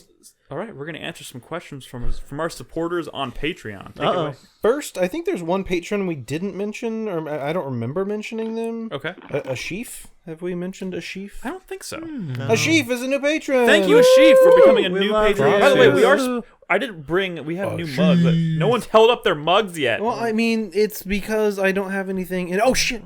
I'm just kidding. There's nothing in there. God damn it. But yeah, We brought our 4-player mugs today. If you're a supporter of Patreon at the $10 tier or higher, you should have your mug by now. If you don't, you can reach out to me if I missed Are you these somehow. left-handed mugs? I drink mine with my right hand. Yeah, but then you can't. Then I guess. Then you can't have to see look at me. Then you can't see yourself. Oh my goodness. Yeah, so if you're a supporter at the $10 tier or higher, by now you should have your mug. If you have not received one yet, you are in the $10 tier, let me know. I might have missed one or two of you. Reach out to me on Discord, or you can message us in Patreon, whatever you want to do. But yeah, we should be all cut up on $10 patrons. Nice. Anyways, let's answer some questions. Chris Davis looks so tiny. Right. First question this It's week perspective. He's receding. in Patreon from Nexus. Nexus. What is a gaming plot device or lore concept that is widely acknowledged or hardly discussed, but you yourself can't wrap your head around, i.e., I still don't fully grasp how Genova from Final Fantasy VII fits into the story?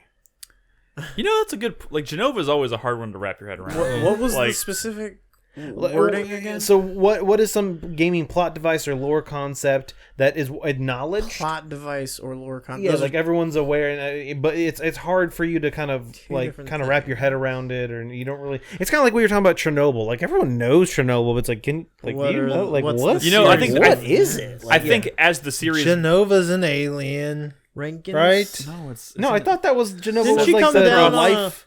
Wait, of the Earth? Genova's Genova is Sephiroth's an alien mother. Yeah. No, well, Mother. Sephiroth and Cloud are made from the cells of Genova. Okay, that's there you right. go. So Yeah. she's their mother. Yeah. It's an alien. But Sephiroth got all the recessive genes, and Cloud got all the There's a dominant genes. Solid Cloud. I think you're thinking of Solid Naruto. There's a good one. Kingdom Hearts Hearts is is, just in general. If you go out there and if you watch, there's This YouTube question videos then that explain is, it. what is some like video game plots we don't Correct. All right, understand? here's a good one. I think. A And lot of them. this example is Mario. What is going on in Mario?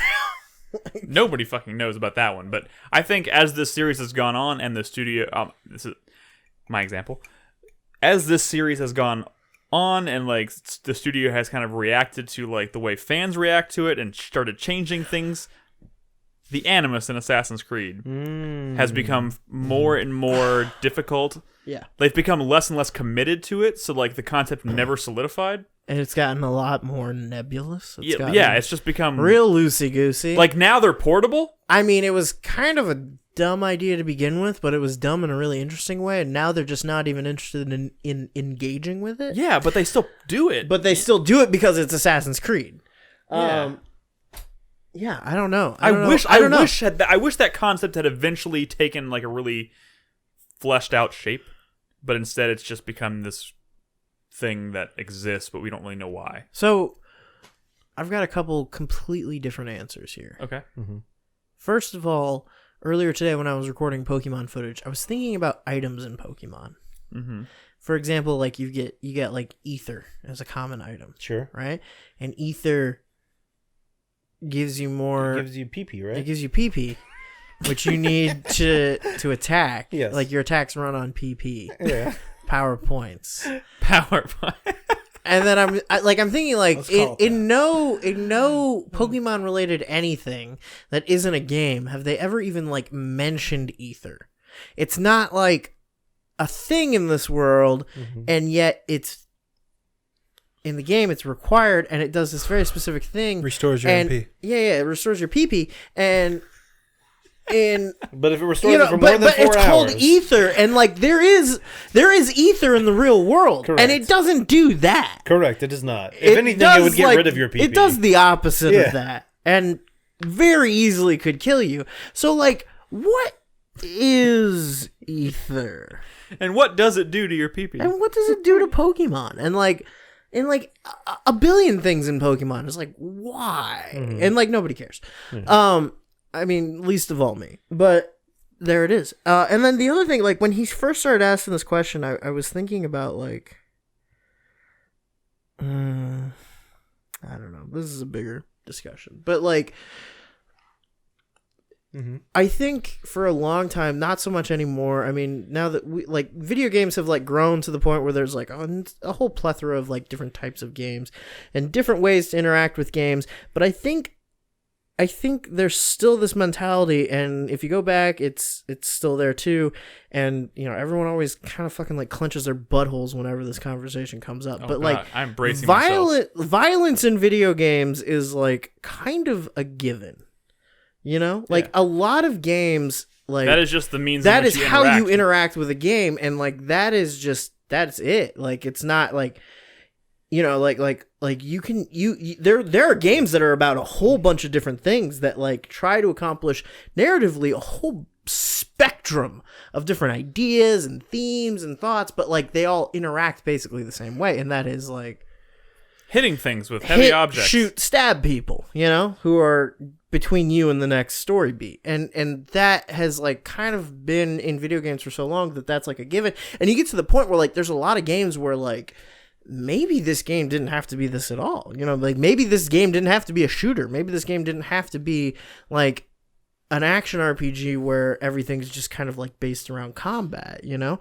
And that's something that I always thought's like kind of interesting is like what if you tried to take like traditional video game narratives and like divorce it from combat, and not in a way that it's like, you know, like something like the Talos Principle, like a first person like puzzle game or something like that is a game in that it's kind of like divorced from like a linear narrative, which I feel like linear narrative games tend towards like this kind of violence more often. And I feel like a lot of that is just because you're telling a story and stories require conflict, and violence is like the most like is like the easiest touchstone for conflict, and it's also the most active as far as like what a player is doing. Yeah. And you want the player to be doing something. You want the player to be doing something because it's a game. It's got to be fun. Right. And action is usually leads to fun. But then you get things like Mirror's Edge, which, I mean, sure, All there's action, a little bit of violence in that game, but it's not like a shooter. It's usually not like a combat game. It's interacting. It's all about avoiding combat most of the time. Right. Interaction with that world is expressed through like traversal, and things like that. And I don't know, that was a really long and kind of not worthwhile tangent to go on off of that question, but that is kind of where my mind was going first. I think that's a really well thought out answer. Yeah. Crispy. Thank you. Anybody else? What was the question? You fucking asshole. I was gonna say pretty much the entire plot line of Call of Duty Modern Warfare 2. So an American general sends a CIA agent to infiltrate a terrorist organization, which shoots up a fucking airport, which starts a war with Russia because he's mad that a war that he was in 5 years ago, all of his soldiers were nuked. And like, why? I'd be pretty mad about that, I guess. I feel like Chris Davis supposed to be unmuted. Wait, I'm just kidding. I feel like is that really the plot of Call of Duty Modern Warfare 2? Really is. Yeah, go back and look at it and you'll be like, what the fuck? That's one of those games where I can literally only remember I didn't know that was moments. the plot, but like as you described it, I was going, oh yeah, that is it. Yeah. I would need to go back and revisit that, but yeah, My answer is Kingdom Hearts. There's a lot of Call of Duty games that are kind of Kingdom off Hearts, the rails in terms of story concepts. So Crispy, I looked it up. Ether comes from the Old French ether, which originates from Latin aether, which means the upper pure or bright air. So maybe it's kind of supposed to be like a breath of fresh air, kind of. Kind of. Yeah. So like that's where like the kind of almost like smelling salts-esque. like medieval. That's where it originates from. Medieval science too. Like there was a point in time where like people thought that like space might have some sort of like physical medium to it. Yeah. And they expressed that thought through the concept of ether. And it seems like in gaming wise, it did originate in some of the earlier Final Fantasies. And so I'm sure Pokemon probably took it from that. In Final Fantasy, because their health is called potions. Yeah. But like, I mean, I guess that's just, I don't know. When you're just like copying and pasting wholesale from other different games, you're kind of opening questions. All right, let's move on. Next question from Fuzzy Turd. Brett opens a restaurant called... Oh, God, I remember this question. I screened it. I'm so sorry. Should we not do it? I haven't finished. I didn't screen this one. Perhaps finish reading it. And then My restaurant's only going to serve poop. Does the fucking question involve bathwater? Yes. Restaurant called Bathwater Cafe, where he sells assorted celebrities' bathwater and the solid bits left over when the bathwater is boiled off. No, you strain the bathwater. Who is your favorite menu item? Gary Busey. I was gonna say Warwick Davis. Gary Busey's bathwater, man. I can't even imagine. Wait, what did you say? Warwick Davis. Oh, God, you guys are fucked up. What? Why? I'm going to drink the bathwater. Remember when Jaime Lannister and Brienne of Tarth were taking a bath together? That's going to be a hot selling item because Game of Thrones is so popular. And a lot of people ship them together. Mm-hmm. So I'm gonna sell Jaime Brienne stew. Next question. Did him dirty. Yeah. From the Metal Button. While streaming a series, are there intros that you actually watch before getting into the show? Do you prefer quick title cards like Lost, or do you appreciate the more cinematic intros? Are there any worst offenders that waste your time?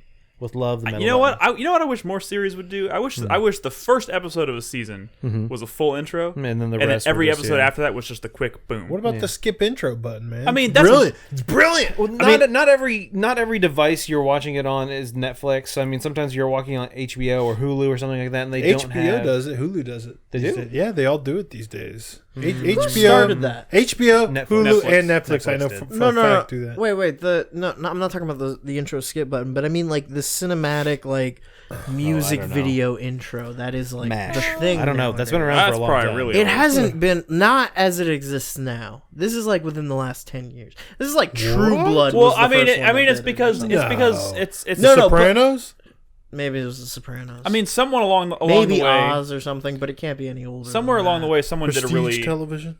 I mean, somewhere along the line, somebody did one that was really inspiring, and then it just kind of MASH? probably evolved. I mean, the thing is, they want to know what are some memorable ones that you actually watch. Cheers. What was the Well, question? the question was, do you prefer quick title cards, or do you appreciate the more cinematic intros, or are there Depends any on how bad fucking ones? good they are. I mean, Yeah, it depends I on how think Deadwood's good- intro is great, but it's too long. I think Game of Thrones intro is great, but it's too Yeah, long. that's Sorry, like Nick. I hate the Dexter intro. Dude, the Dexter intro is fucking incredible, but it's also one that I don't want to watch It's every gross. fucking. So hold on. So that's what I will say is no matter that's a how good or personal- bad it is, if it's like fucking 2.5 minutes, like come the fuck on, man. Like Game of that's Thrones, I watch every time. I'll let you. I watch them every time. I took a class when in college, and we spent an entire day. It was I don't remember what the topic of the class was, but like we spent an entire day reviewing like different examples of these, and they cherry picked a bunch of really interesting ones, and we did like analysis of them, whatever. And the one we closed with, because she wanted to save it for last,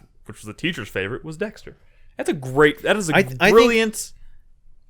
The That's a Dexter brilliant one is intro. really. The- It is. watch Just, once. it is. To But it's watch one. once. But it is one you don't want It's to watch. very every single time. visually like it's. Yeah, it's got a lot of great. Yeah. visual But I feel the metaphor. same. Like I think Deadwood has great visuals too, and I think Game of Thrones has amazing visuals too. But they take fucking like. I would 3 say or 4 some minutes good each. ones recently I can think of that are quality and short. Silicon Valley has a great fucking intro.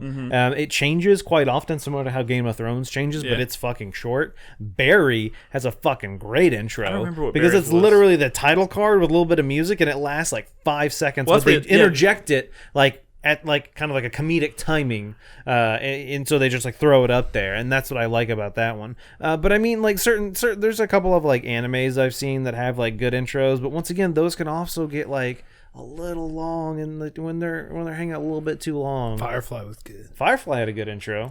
I always watched The West Wing. I think Buffy the Vampire Guess you Slayer had has to. an amazing intro that I still never Buffy's- get old. Buffy's I is never good. get tired of. But they also change that every season. I don't remember Battlestar Galactica. I haven't seen that Yeah, one. no, they would have like a Meh. set half of the intro where it was like a standard for the season, and then the next half of it where the drums start going. It shows like clips of what's going to happen in the episode. What's going to Actually, happen everything in the Battlestar episode? Galactica is Yeah, bad. like, but they're all out of context, so you have no idea what you're looking Well, at. that's like the Mission Impossible movies. You watch those, Yeah. they give The like intro always they has show, little like, glimpses of scenes the movie. in the movie you haven't watched yet, which Yeah, I've always it's thought it's fucking strange. weird. I also really love the intro to Eureka. Because that's like I love how- Eureka.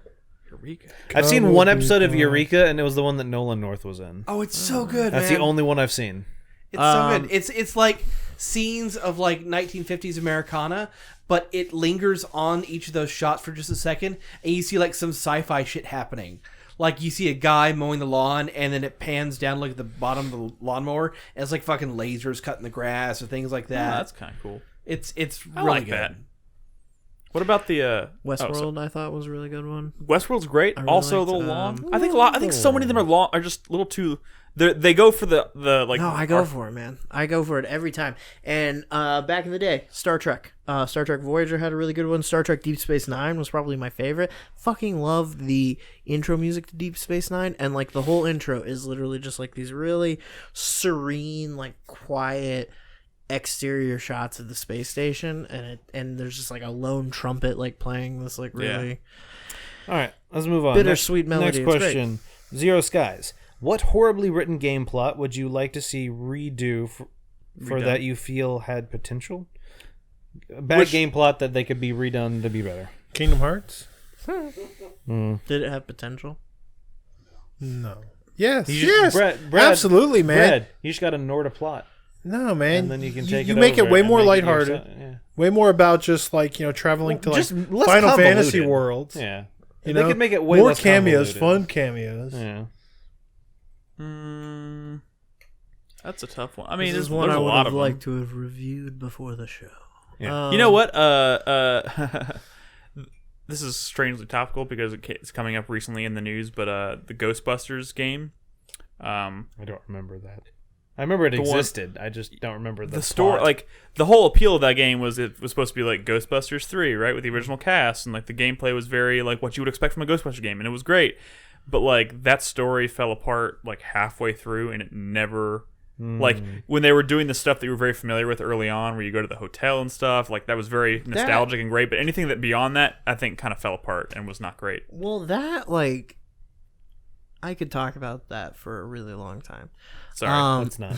Let's not. I will say that like I do think you're right. I think like the structure of it was a little too indulgent on like this idea that had been banging around inside Dan Aykroyd's head for like 30 years. Yeah. Like, he just like really wanted to get out there. And I don't know that it was maybe like what they should have done, but I guess I'm glad that he finally got to tell some it's version cool of that that it story he exists. wanted to tell. Yeah, it is kind of weird, and it does I'd like take a bit of a left turn. I would say something like Far Cry 5. That'd be a good Yeah. one. Yeah. I was thinking like a few of the Assassin's Creed games, especially the outside the stuff. I think that's like especially the first few where the outside the anime stuff. Actually, you spent a decent chunk of the game kind of doing that. Yeah. I think taking that. I don't want to say necessarily taking out the alien stuff, but like redoing it to where it actually was a little more impactful and meaningful. Something I'd love, maybe it goes against the spirit of the question a little bit, but I would love to see like a retranslation of like Suikoden 2 because Yep, that goes against the question. well, not necessarily. well, I mean it's sort of the way that story was translated. yeah, it was like a rough. part of It was how like a you really cool story with a the rough story. translation, and like it happened to Final Fantasy Tactics. The original Final Fantasy Tactics, again, great story, but a rough translation. When they redid it, it's like, oh, this is fucking amazing, and I would love to see that for Suikoden 2. Yeah, Cool. Let's move on. Next question Next from our question. newest patron, Ashif. a sheaf. How many different locations, excluding the conference specials, have you guys regularly recorded these 601 podcasts? Also, a huge thanks to you guys for keeping up 4PP for so long. I've been watching for almost 10 years on and off since middle school, and I'm 22 now. Awesome growing up with y'all. Cheers. Awesome. Hey, I'm 22 now as well. Oh my god. You fucking wish. well, So 1, 2, if you want to go way back, 3. Oh yeah, way back. way back, Yeah. the first Are we counting things like the camping trip? No. and, regularly. regular- like every Like, restaurant we've ever we done? probably on- did He like literally 60 said or excluding those like things. Oh, we did probably it? did like Yes. I was only half listening. I'm Thank sorry. you. We probably I'm did, sorry. we probably did like 50 or plus shows literally sitting on the floor of David's apartment with just like a Zune recorder in the middle of Yeah. sitting just cross-legged on loved the his ground Zunes. talking He about did stuff. love his Zooms. I think he still uses his. I would His say 14 that my Zunes. last house, the last house I lived in, counts because Carlos and I did a full episode of the podcast from it. Ah, that's true. That was a legit numbered entry. All right, so in we're at the number canon. 2. We're at 2 here, and then we did one. Let's see, where did we go after that? We went David's first apartment in Austin, right? We did a bunch there. That's 3, and then you were living with Jack, right? Mm-hmm. So that's 4. Mm-hmm. Where do we go from there? Brad's place house. on- Oh yeah, there we go, And then here. and then here. So we're at 6. So about 1 for every 100 shows. Probably we've dash moved. in like a 7 or an 8 just to be careful because it's been like a decade. You're right. We're probably forgetting a That's couple. accurate. And like you said, We've done like regular installments of the podcast from guest locations too. yeah, like Chai Tais. well, yes, and also like I don't the think that goes with the convention spirit center. of the question. He literally says excluding conference specials. He literally says that. He wanted to know where we okay. Okay, Here, okay, let me okay, rephrase this okay, question. okay. Where have we recorded at least 20 episodes? I don't know. We The Chai just named Tais. them. the places we mentioned. Yeah, probably Chai Tais is getting close, right? Maybe. No, we did not do. No, that's not. fuck? That's what I Not said. tw- No, not- where have we had these mixers and mics set up for an extended Nolan, period you're getting of a little time? animated. Yeah, Well, I'm just you're saying, getting a little like pissed off y'all are here. like trying, like that was his question. I wanted to answer his question. We were trying to make honestly. the question more interesting. Dude. I think his question was a 6. good question. 6. Let's leave it at 6 then. Are 6 there- places. Monam, are there any games you have wanted to play or own which never saw release into your region? For me, it's Secret of Mana 2. Had to play it on an emulator, but I'm hoping to see it get a Switch or PSN release. Keep up the good work, guys. Ooh, Terra Enigma got a PAL release, but never came to North America. That was a Super Nintendo game. Dragon's Dogma Online. Dragon's Dogma Online, yeah. I just want more Dragon's Dogma. Yeah. I forgot that's a thing. Yeah. Yeah. I'm gonna- I mean, a ton of stuff. I mean, one that I always thought was cool was Front Mission Gun Hazard, but that So lots of that have ultimately got fan translated. I think the problem with this question Played on is ROMs. a lot of the stuff is going to be stuff, pre like PS2 Xbox days, because and not everything obviously, but I think a lot of the better ones.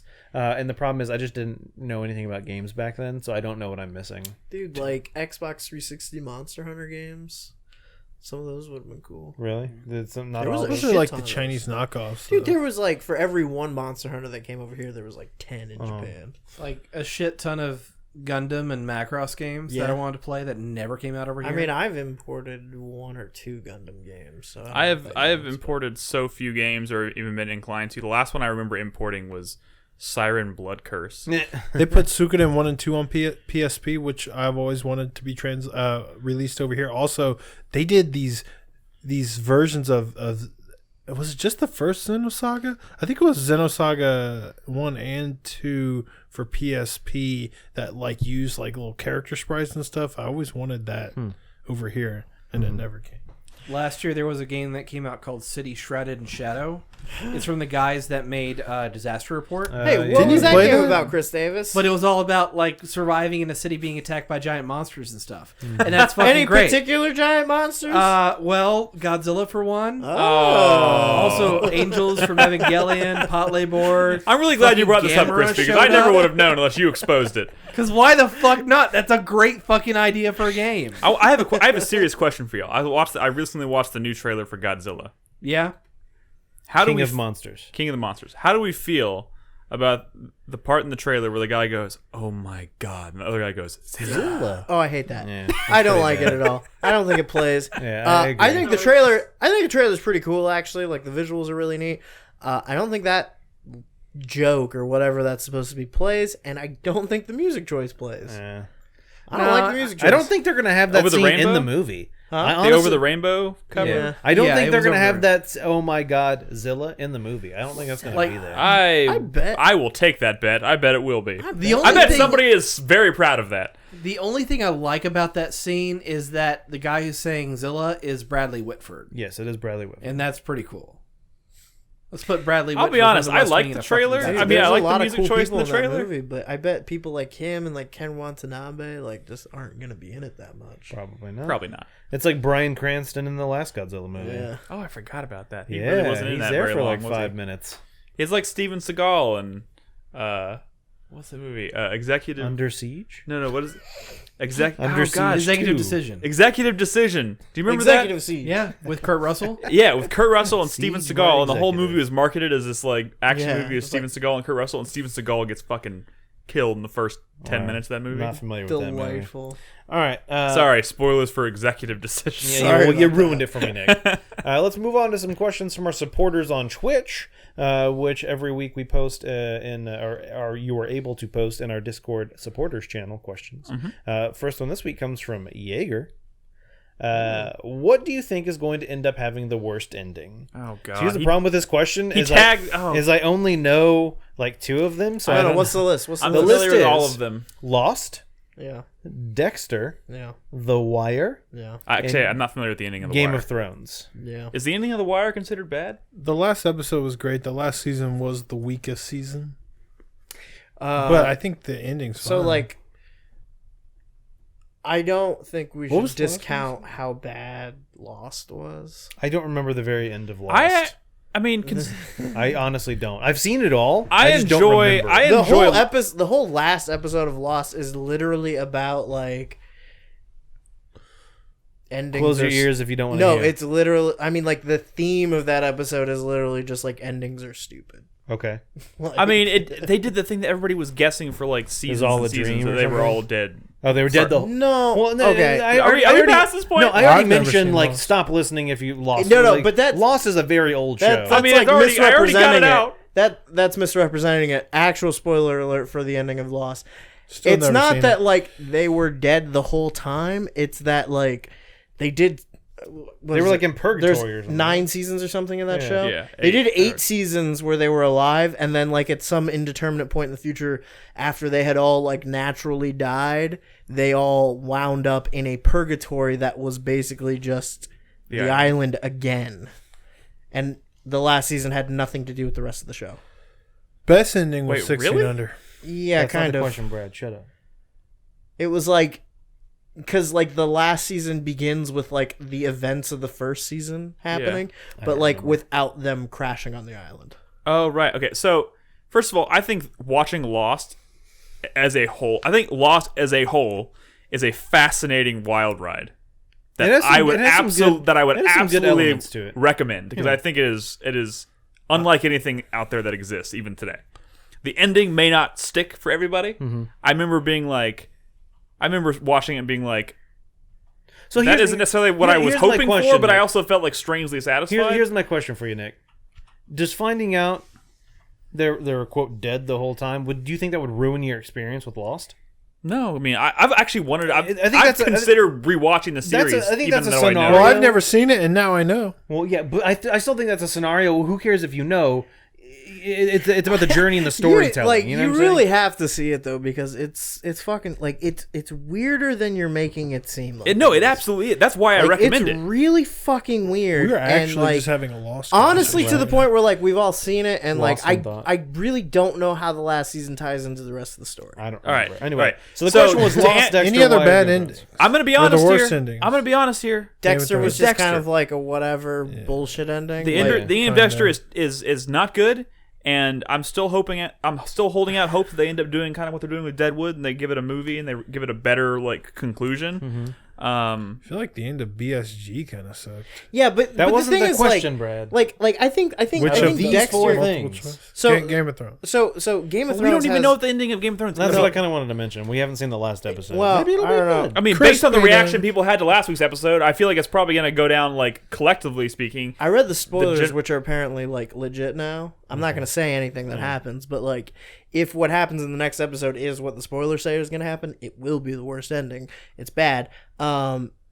But it's bad for like this weirdly unique situation that it's in. Dexter like didn't have a good ending, but like everyone agreed it needed to end. Like Dexter went on for a long time. Well, and, like, it went on for- definitely had like its. It went day in on the for a sun. long time after they lost the person they lost the creative mind who made it good, Sure. and it needed to end at But some point even after that, but obviously. even that premise like really had an expiration date on it. I mean, I 8 seasons seemed fine. They just needed someone who was better at writing those last few seasons. Yeah, I know. I'm just saying, like, if they had ended that show at like 7 seasons, like, it still would have been fine. It's not like that story really needed that much more space to like get shit done.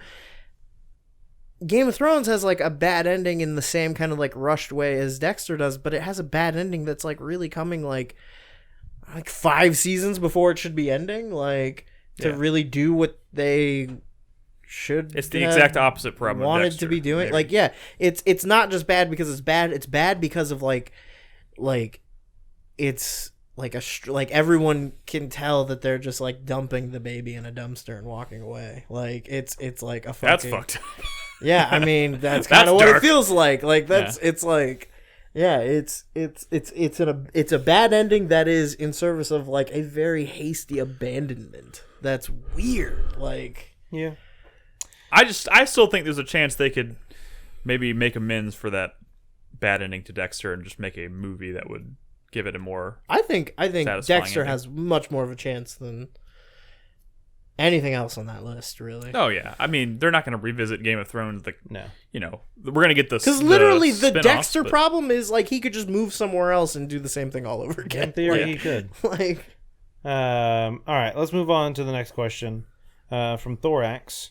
What productive activities or games can Nick do instead of watching the Star Wars prequels? Play Final Fantasy 6.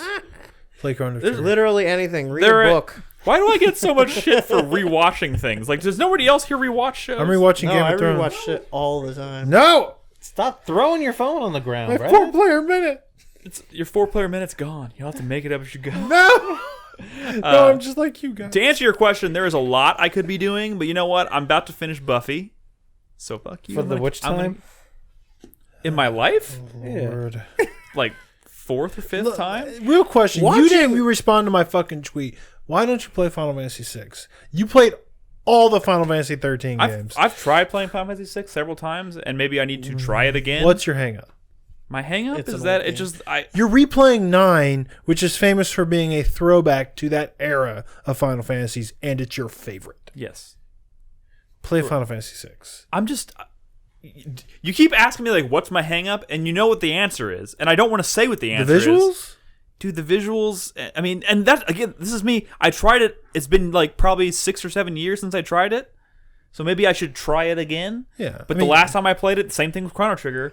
It was the visuals and just the way that, like, trying to tell a story with those visuals just didn't click for me. There's a lot of personality there. I'm not saying it in the visuals. I mean, Chrono Trigger is a much more beautiful game than Final Fantasy 7. I just did, dude. I mean, Final Fantasy 7 is I like just a fucking awkward mess. If you tried to, I mean, when's the last time you tried to play Final Fantasy 7? Like late era, I've like played Final Fantasy- 16-bit. I've played Final Fantasy 7 probably polished like and beautiful. 9 times in my life, and I'm pretty confident I could go That's back a lot and play of it. times. I mean, maybe not all the way to the end, but I've like played a good chunk of it at least, somewhere between 5 to 10 times. In Like my life. what year did Chrono Trigger come out? 95, 94. The thing is, Was it really these that long? I games, thought these that games, it you're was talking- late. These Not games that you're talking about 96. predate like 94, I think.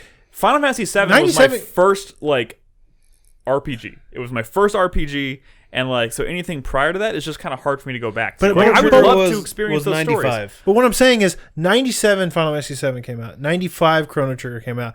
In the grand scheme of things, that is not a lot of time. You have a super polished like 16-bit era game. I'm just not a big fan versus of a 16-bit. very. I'm just early not a big pe- fan of 16-bit graphics. I'm just not like But I mean, you played plenty of like sprite-based games. I mean, you played like a Castlevania game, a Metroid game. one. I've played one Castlevania game. I I've know, played. but like the visuals were not holding you back on those games, right?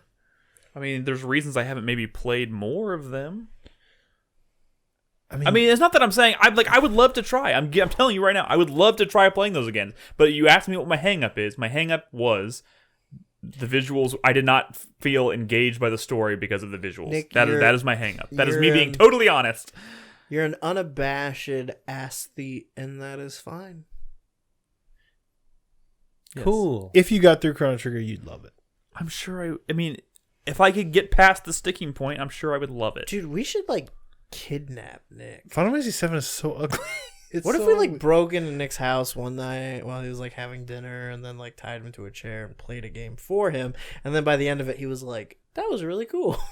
Do we need to get those things from A Clockwork Orange where Yeah. he hold his eyes open? Yeah. We put You're little gonna eye have drops to. in them. Final Fantasy 9 is a beautiful game. Final Fantasy 9 is a fucking Final Fantasy 7 beautiful is game. so ugly. There's so many versions of Cloud. Some of them he doesn't even have hands, just like blocks as arms. It's Just part like of a its and it's stack of like- balls. no, it's ugly. Part of its charm. There's a reason they want to remake it. Look at this testicle, man. I feel like you play a lot of indie games I also that feel- have like throwback art styles, and you actually think they're really nice looking. You played Chasm. Guys, Yeah, Chasm's Let beautiful. me ask you this: You're Would wrong. you, You're would you wrong. feel You're better? Guys, again, last time I tried playing either one of these games was I still worked at GameStop the last time I tried playing either one of those, and they were on a DS. You were no, you no, were the you were DS. more Okay. real back then. This is why I was like begging at you to get that Super Nintendo Classic, But I don't want to buy a Super Nintendo Classic. I literally have zero interest in it. but it has Final Brad, Fantasy 6 in Brad, an HDMI cable. Don't make him buy something he doesn't want. I don't want to buy a $100 copy of Final Fantasy then what do we 6. have that Patreon for? Well, it was $100, and You can borrow mine. there's a lot of games on it, and you can mod it. But There's not a better way to play it than that. it literally HDMI into your nice ass television. Why is it not available on the fucking Switch or on PC or? Because fuck Nintendo. Because money. Fuck. Wait, which one were we talking about? 6 is not available? Or Chrono Trigger, either one. Chrono Trigger is on PC, but don't. That's like a bad port. No. It's a bad port of that game. I know it's the same problem they had with the Final Fantasy ports on PC. I let you borrow my Super Nintendo Classic. Maybe. I mean, I feel like it'll eventually end up on Switch, right? Final Fantasy 7 and 9 are both on Switch. Not And necessarily. I'm loving 9 on Switch. Come on, where is it? Give me fucking Chrono Trigger on Switch. I'll play it. Shit. Anyways, any more questions, or is that it? We had one that came in a few minutes ago. It's kind of a late. While we were answering. Let's Yeah, hear like it. we'd already started answering questions. I don't know if we're allowed to do this. Illume, this is the last I'll allow time it. I don't you think can it'll be much of Ask a problem. question. Oh, this is a once hard we've one to answer, started too. Asking questions or answering them. Good. If It is you were 10:30. immortal for a day, what would you do? That's not immortal. You're. Wait, yeah, what the fuck if you were immortal for a day? Well, Wait a it means you second. can't die. Yeah, just like you could. Oh, you you can like You're stand. vulnerable for you a could day. skydive. You're like There we go. invincible. Without a In- parachute. invulnerable. I for would a do day. that. skydive without a parachute and try to do like a superhero landing. Wait. Can you still experience pain?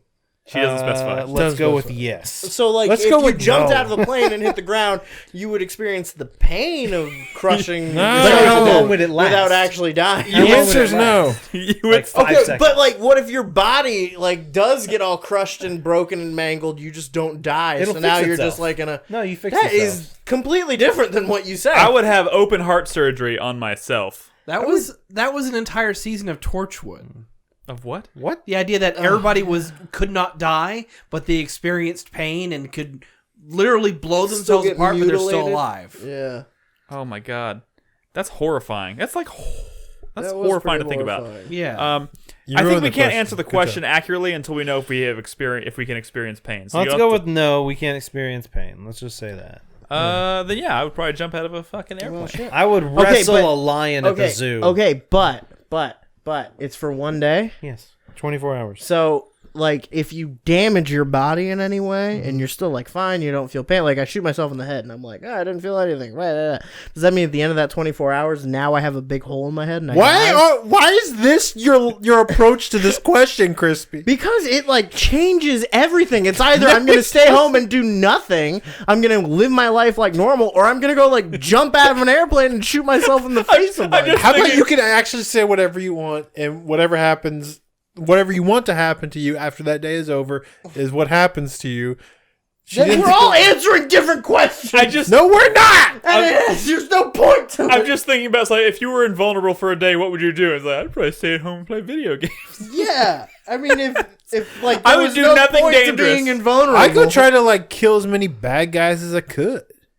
Well, hold And then on. what? Next Who's day, a bad they guy, just like Brad? cut, like all their Are buddies you now come judge, and kill jury, you. and executioner? Yeah, and you're the one who's He's deciding not who a Judge bad. Judy and Executioner. What's that from? Hot Fuzz. Hot Fuzz. Yeah, I was mean- watching that last night. I love that movie. It's so good.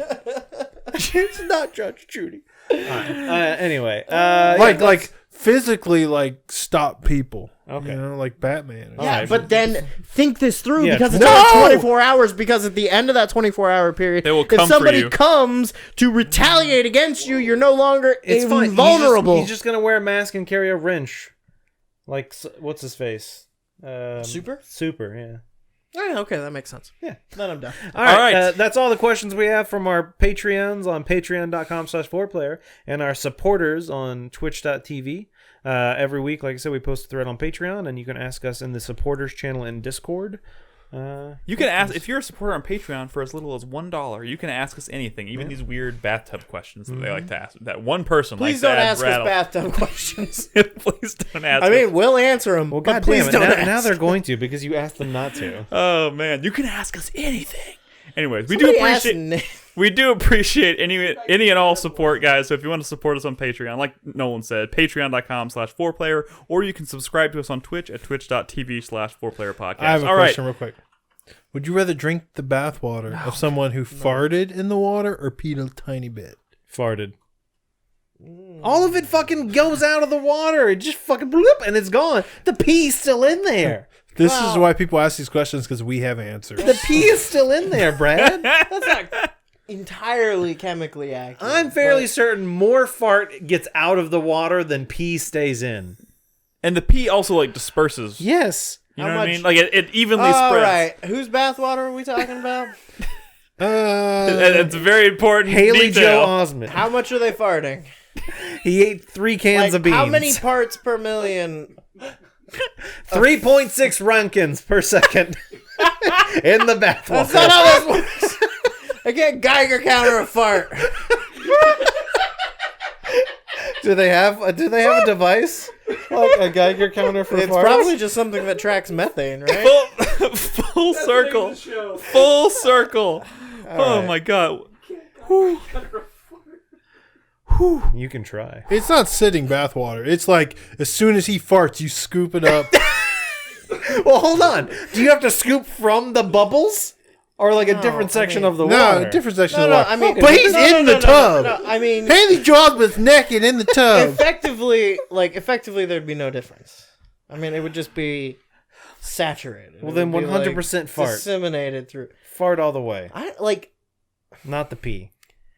I Not think the you'll pee. run into less trouble with the. You heard it here first. Crispy drinks pee. I think you'll run like- into less trouble. Okay, quote so unquote. if you remove the whole bath thing from the equation, and the question was like, And it's Jessica Alba. yeah, If this is the spirit of if the the question, question was like inhaling farts all day, or like drinking a All little day? bit. Okay, inhaling a fart or drinking a little bit of pee.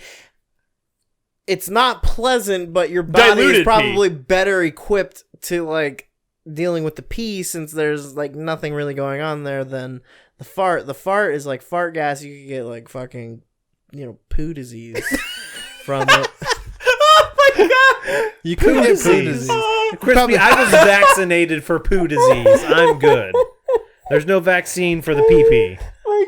Bear Grylls drinks his own pee. He does not eat his own farts. There are plenty of people, But I bet he does a lot of butt farts stuff for in years. bed. He does a lot of butt stuff in bed, I bet.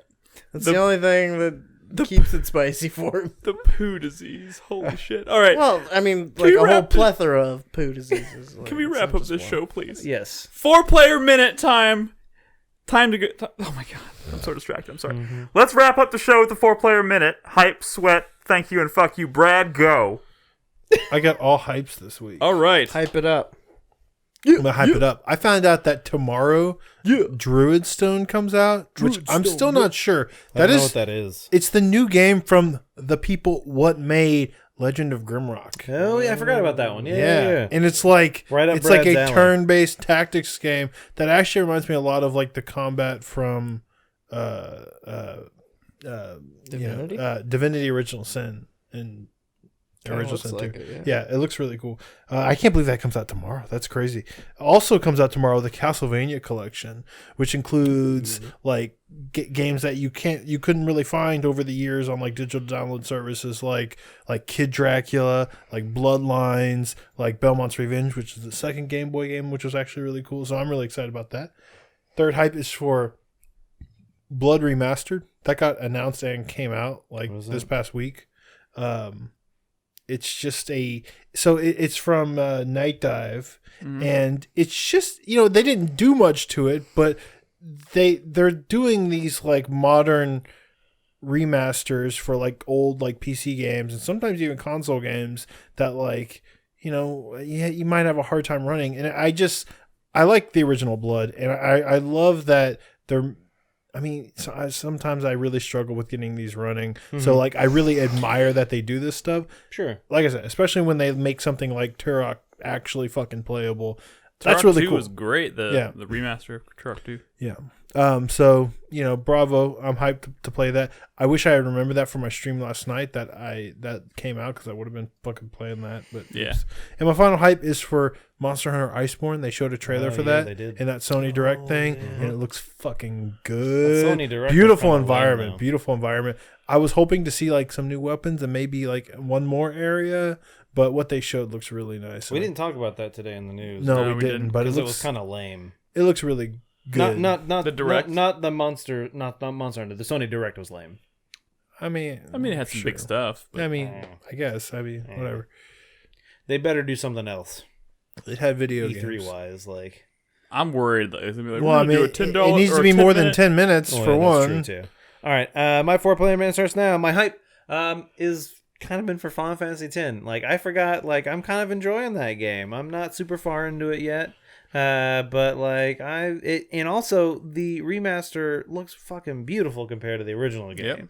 Like, looking back, Are you playing like, on Switch? PC. Oh, PC. Yeah. Well, one of the things I first did was I went to check mods because I didn't realize that the game already had built in speeding up the game. Yeah. And it has a couple of things for combat, like auto combat, and then like giving yourself like whatever, turning on and off encounters and stuff. And so the first thing I did was look up mods, and all the mods were like making the game look prettier. And I was like, oh, I guess it didn't look that great. And when I booted up the game, I was like, holy shit, this game looks good. It's like, I don't need like a 4K mod for Waka. Yeah. Like, seriously, on Nexus mod, there's like a Waka 4K mod. Waka looks so good. I don't need it. He looks fine in 1080p. Like, this new model looks fine. But yeah, my sweat is I've kind of been in like a gaming slump the past couple of weeks. I mean, played a shit ton of Binding of Isaac. But it's just more like all the games, like there's not too many games that came out in 2019 so far that I want to play. It's just like, I'm having trouble getting the urge to even play. Like Rage 2 just came out, and I'm like, I don't know. I don't know. It happens. They come and go. Happens to everybody. And by the end of the year, I'm gonna be like, no, I could have played so many games. You'll be drowning. I saw some I'm pretty currently dope drowning. Binding of Isaac merch on some site. Yeah, you tweeted one of them at me. Oh. Yeah. Do you not remember tweeting that at me, Brad? No. And then I responded to you? No. Thanks. He said, "Do you want?" He wants it. Yeah, Oh, Nick even remembers my tweet. Fuck goes to myself because I canceled my pre-order of Rage 2 on Amazon because when I pre-ordered it, they didn't have a digital version. They only had physical discs. And I think even when it gives you a disc, you still get like a digital code, but I'd have to wait, like, mailed to me and stuff like that. And I was like, I also just don't want a physical thing. Yeah. Because I'm going to throw it away. You know what I'm saying? Like, I want a code. And so I canceled it. You're gonna throw it away? Well, I mean, like, it's going to fucking sit on my shelf for a couple of years, and then what? Like, hey, the disc Mr. is Physical, disc rot is real. Yeah, disc rot is real, but the disc is useless because you still need the key to register the game. Otherwise, they're technically giving you 2 copies of the game. So I mean, it's pointless. Oh, the disc is because it's PC. Yeah, the disc is gotcha. just there to download the content if you want to. But so that's pointless to me. And hey, fucking save the environment. Don't print me something I don't need. And so I canceled it there, and I pre-ordered on Green Man Gaming because it was the same deal. It was 20% off, and they also gave you a copy of Rage for pre-ordering it. What I didn't realize, and this is where the fuck you goes to myself, was the DRM was Bethesda's launcher and not Steam. Boom. And like, I don't even fucking want to play the game now. I deleted the Bethesda launcher after all the bullshit when the Fallout 76 came out. And I don't even have it. And now I have to go through the process of re-downloading. And I'm sure their launcher is better now than it was like 4 months ago or 3 months ago, whenever it was. Yeah. But I still don't want to deal with that shit because it just put a sour taste in my mouth. Yeah, I don't blame you. And Bethesda's not been my best friend lately. So I don't know. Anyway, and then my final fuck you goes to my Steam Link. Because I was trying to play some of Final Fantasy X on my Steam Link, and it was working fairly well. When I was playing it upstairs in the other room, I was playing it while I was walking on my treadmill. But then last night, I wanted to play it in my bed. So I set up my Steam Link, and I was like, hey, I actually have a Google Wi-Fi, one of my mesh routers near my bed, like in my bedroom, so I just ran an Ethernet cable. And then I'm like, it's not wireless, it should look great. Like, wouldn't work over like Ethernet for some reason. It just wouldn't connect to my PC. And then I'm like, well, what the fuck's going on? So I switch it back to Wi-Fi, and now it's playing like dog shit. Like, it's worse than it originally was on the Wi-Fi. And I'm like, the Steam Link seems like it should be such a simple fucking concept. All it is streaming the data from my PC to this device. It's not like it's like trying to do anything special. It's literally playing on my PC and just streaming a feed of it and making my inputs go to the device. And it's running horribly. And it's just so frustrating that it can't just work like simply. So I don't know, like the fucking playing PS4 games on my phone works better than the Steam Link. That is weird. Yeah. So I might spend some time tomorrow trying to figure that out. I don't know why that's happening, but god damn it, why can't it just be simple? Why can't it ever just work? Yeah. Crispy?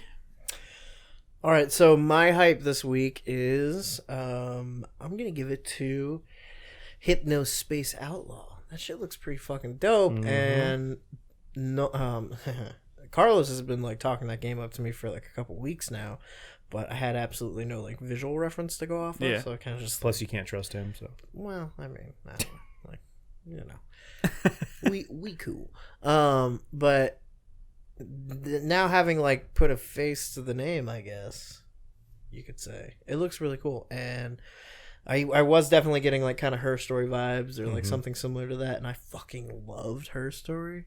So yeah, really excited to try that out. My sweat I'm gonna give to Rage 2. I'm gonna go try and actually rent a copy of it now after the podcast, because Wednesday, Thursday are my days off, so I'm gonna try to get some Rage in.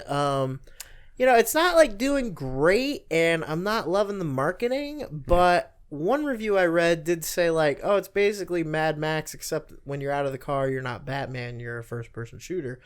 And I was like, I think I could be okay with that. Like, I wouldn't trust that person. Yeah, probably not, but we'll see. Man, never mind. Well, I just mean when people like do comparisons, they name like amazing things, you know? It's like, dude, it's like Days Gone is like basically Last of Us with like a motorcycle. Dude, I said that.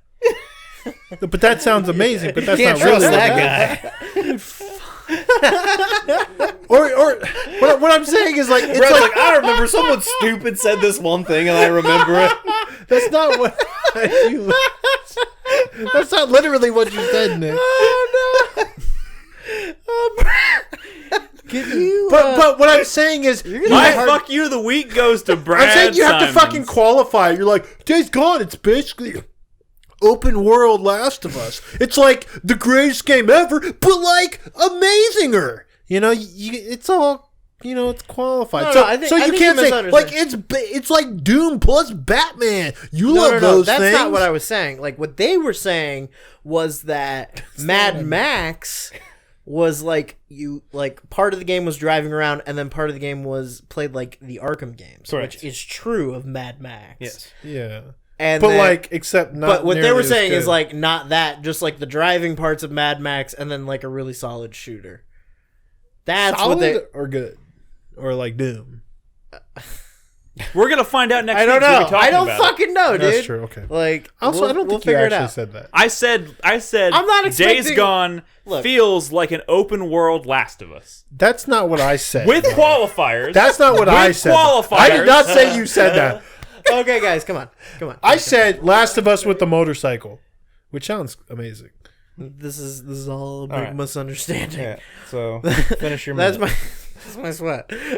My real sweat is that we're not going to get to the end of this podcast without a fucking fist fight.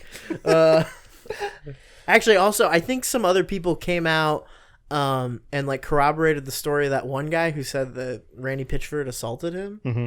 Like some other people were there and were like, "Yup, that totally happened," and like that fills my heart with joy because maybe Randy, he'll go down. maybe in flames. Randy's gonna disappear. Like, Oh, I see what you did. Like magic. yeah, like magic. He loves magic. And my thank you for this week goes to Nick. I don't even want to hear it. I'm just kidding. What is it? Thank you. Thank you, Nick. My thank you is also Nick. Let me give another example that isn't like offensive to Nick.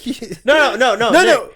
I do want to say though, like while I have the platform and while I'm appreciating Nick, we were talking about Game of Thrones earlier today, and like you were definitely like kind of struggling with this idea of like jumping back into the book series because you're really unsure about committing this kind of time and like emotional energy to something that may never get a proper ending. And I admit that is in the realm of possibility. I don't think that's what's going to happen, but like I understand that was a bit of an emotional leap for you and you decided to take it anyway, and I think you will not be disappointed. And I just want to say this is pressure. I'm reading the book. It's in my bag. I know, but this is like indirect pressure to make you keep going. that I is wanna not true. Okay. Why would you say that? I feel like- Are you done? Are you done? Wait, hold on. My hype. Hold on. This week Game of Thrones. No, I got you. Bitch. Okay, I feel like the whole I said that actually killed what I was trying to get across. Here's a different example. It's like that game Pathway. It's like when it's like people saying, "Dude, you should get this. It's FTL meets Indiana Jones," which are like two amazing That's things. what Crispy said. That's what I said. But do you know what I'm saying? You just because there's Character assassination. elements of both of those things don't automatically Means I'm mean. dumb. The point is, neither of you actually said that. next, Brad. Do me next. Do you understand the point I'm trying to make, though, you fucking idiots? The point is, Pathway sucks and Days Gone sucks. Wait, do you think that Pathway No, sucks? you're missing my fucking point. You're not making your point well. I think I fucking am. I'm saying. I got I'm you, glad Brad. you think you are. When people are trying to describe something, they're using like the fucking greatest things ever. When that's not fair to ever do that. They're using some I got you, bro. superlatives I that come understand. with some real baggage that maybe doesn't All right, apply to what they're trying to convey. legitimate question here, real quick. Just because Crispy had mentioned renting Rage 2, does anybody know how returning Days Gone to GameStop, how that's turned out? The 2-day return thing. That's a good question. That never came up. Yeah, I just thought about that because I was like, could you buy it from Days GameStop and return it? I don't know if they were doing it with Rage 2 as well. I know they were starting with Days Gone. I don't know if they were doing it with Rage 2 where you Maybe could buy somebody it, in return chat it 2 knows. days later. That is a good question. Yeah. But they're not open right now. No, that is true. Yeah. That is definitely true. All right. Anyway, sorry, that was that. So Nick, you're All right. But that is a good thing that I did not think of. My 4-player minute starts now. My hype is Game of Thrones. I picked up the book today. You mean A Song of Ice and Fire? No, Yes, right. Sorry. no. A Song He of Ice means- and Fire. A Game of Thrones. Yes, A Game of Thrones. I picked up the book today. I've already read the first 2 books, but I didn't retain any of it. It's been years since I read them, so I'm going to read them again with my hope.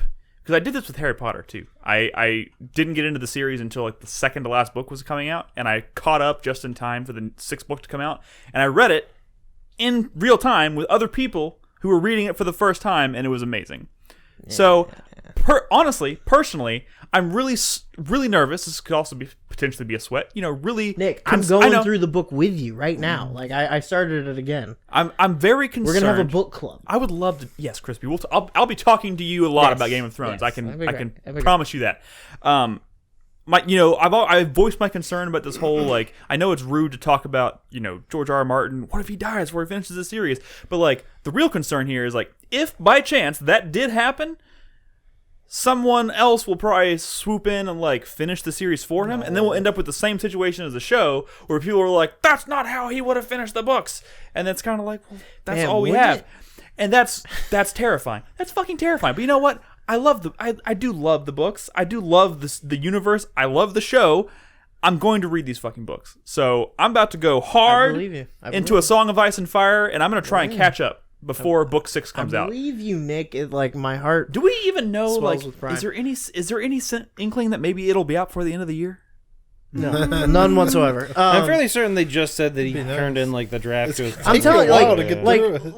the reason, through the the- I'm reason going why hard. it's I read taking 2 so chapters long today right and I got it at now lunchtime. isn't even he has to write more. It's that he's written too much and he needs one book to be a sequel to 2 books, and there's literally not enough pages in the manuscript for him to probably do that the way he wants to do it. Yeah. So he's I think Winds and Winter is going to get broken up. I think it is. I don't know. But we'll Whatever has to happen, man. The winds of process fall needs and to the speed winds of up. winter. He's gonna blow everyone's minds when the first chapter of Winds of Winter is Rickon. Oh my god. All right, No. It has. Jon we'll talk Snow's about really Game of dead. Thrones later. Stop it. We'll talk about Game of Thrones later. I just want to say I'm hyped for Game of Thrones, both reading the book, whatever. I am also hyped to see the last episode of the show. It is a big deal. It's coming to an end. You know what I'm Whatever. hyped for, it. Nick? Let's bring it on. The memes. There's been some spicy memes. There's been some spicy memes. Man. My thank you for the week goes to Sony Santa Monica for putting together that documentary called It was Raising good. Kratos.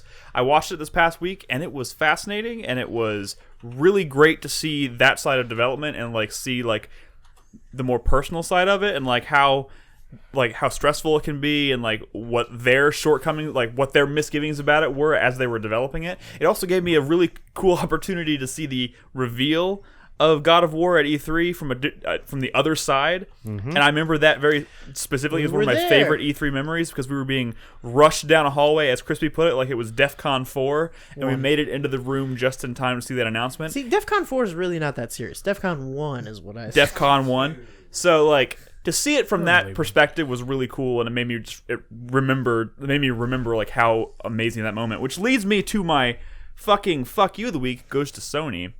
Because of the fact that they're not doing E3 anymore, presumably, I'm not sure if they'll be back at E3 next year or if they're just permanently done with E3. But if they're done with E3 and they're just going to settle for these directs, essentially, that they're doing, moments like the God of War reveal, which were incredible to be there for in person, moments like the Last Guardian re-reveal or the Final Fantasy VII announcement remake, things that we were in the room Kojima for that walked out and we were like, what's he gonna talk about? And he's like, I got this crazy game about Norman Reedus and a baby. Like being in the room for that, being on the internet watching it from home, like one of the things I loved about Raising Kratos is they showed like not only the reactions of people in the room, but reactions of people all over the internet seeing that for the first time, and it was incredible. And like we're talking about like taking all of the like power out of those announcements. Like if this is their future, like it's kind of a fucking disappointment. And to that I say fuck you. I hope you change your mind in the future. My sweat goes to Rage 2. Mostly just because it's getting. I mean, Days Gone kind of had the same critical response, I feel like, and I'm really loving Days Gone, but also, I'm not sure if I'm ready to go from Days Gone into another experience that might be just like Days Gone. You know what I mean? I know exactly what you mean, which is why I didn't play Days Gone. Days Gone. That's fair. I'm not going to start Rage 2 until I finish Days Gone, so I still got a little ways to go before I'm ready to get there, but man, I'm really feeling I'm drowning right now. Like, I gotta finish a Plague Tale. I want to play more Mortal Kombat. I'm trying to play more Devil May Cry 3 this month for the Revival Club. There's just so many fucking things I want to play right now. I don't have time. Final Fantasy 9. I don't have time. I don't have time for it all. And I'm about to read six fucking Game of Thrones books. Chrono Trigger. Final Fantasy 6. Beautiful Joe. Yeah, I'm playing all of these things. Good news, Nick. It's only 5. Thank you. You're right. 5. 5 books. Unless, of course, you want to read A Knight of the Seven Kingdoms and or Blood and Fire, A World of Ice and Fire. These are all great. I will say this. It took me about a year. It took me about a year to read the first Game of Thrones book. Fucking egg. The Mystery Now. I really hope that's one of the spin-off shows. Anyways. It won't be, but... Yeah. You know what? Thanks for listening, guys. That's our show. Sorry. Seriously, thank you guys for listening. 4playernetwork.com is the website. Don't forget, podcasts are on Tuesdays this month for the month of May. And don't forget, E3 is also coming sooner than you probably realize. Mm-hmm. We're officially about a month away from the beginning of E3. And Chris Davis and I will be going, and we'll be doing podcasts from home here together on Sunday, I think, for the press conference day. So we have stuff going on, and we're very much looking forward to it. It should be fun. But yeah, in the meantime... 4playernetwork.com is the website. You can watch us stream games most days, and Discord. If you're not a member of our Discord yet, we invite you to it. It's discord.gg/4player. So I think that's all I got. Yeah. Good night, guys. Bye. Bye. Revival Club. Play Devil May Cry 3. It's only going to be going to the end of May.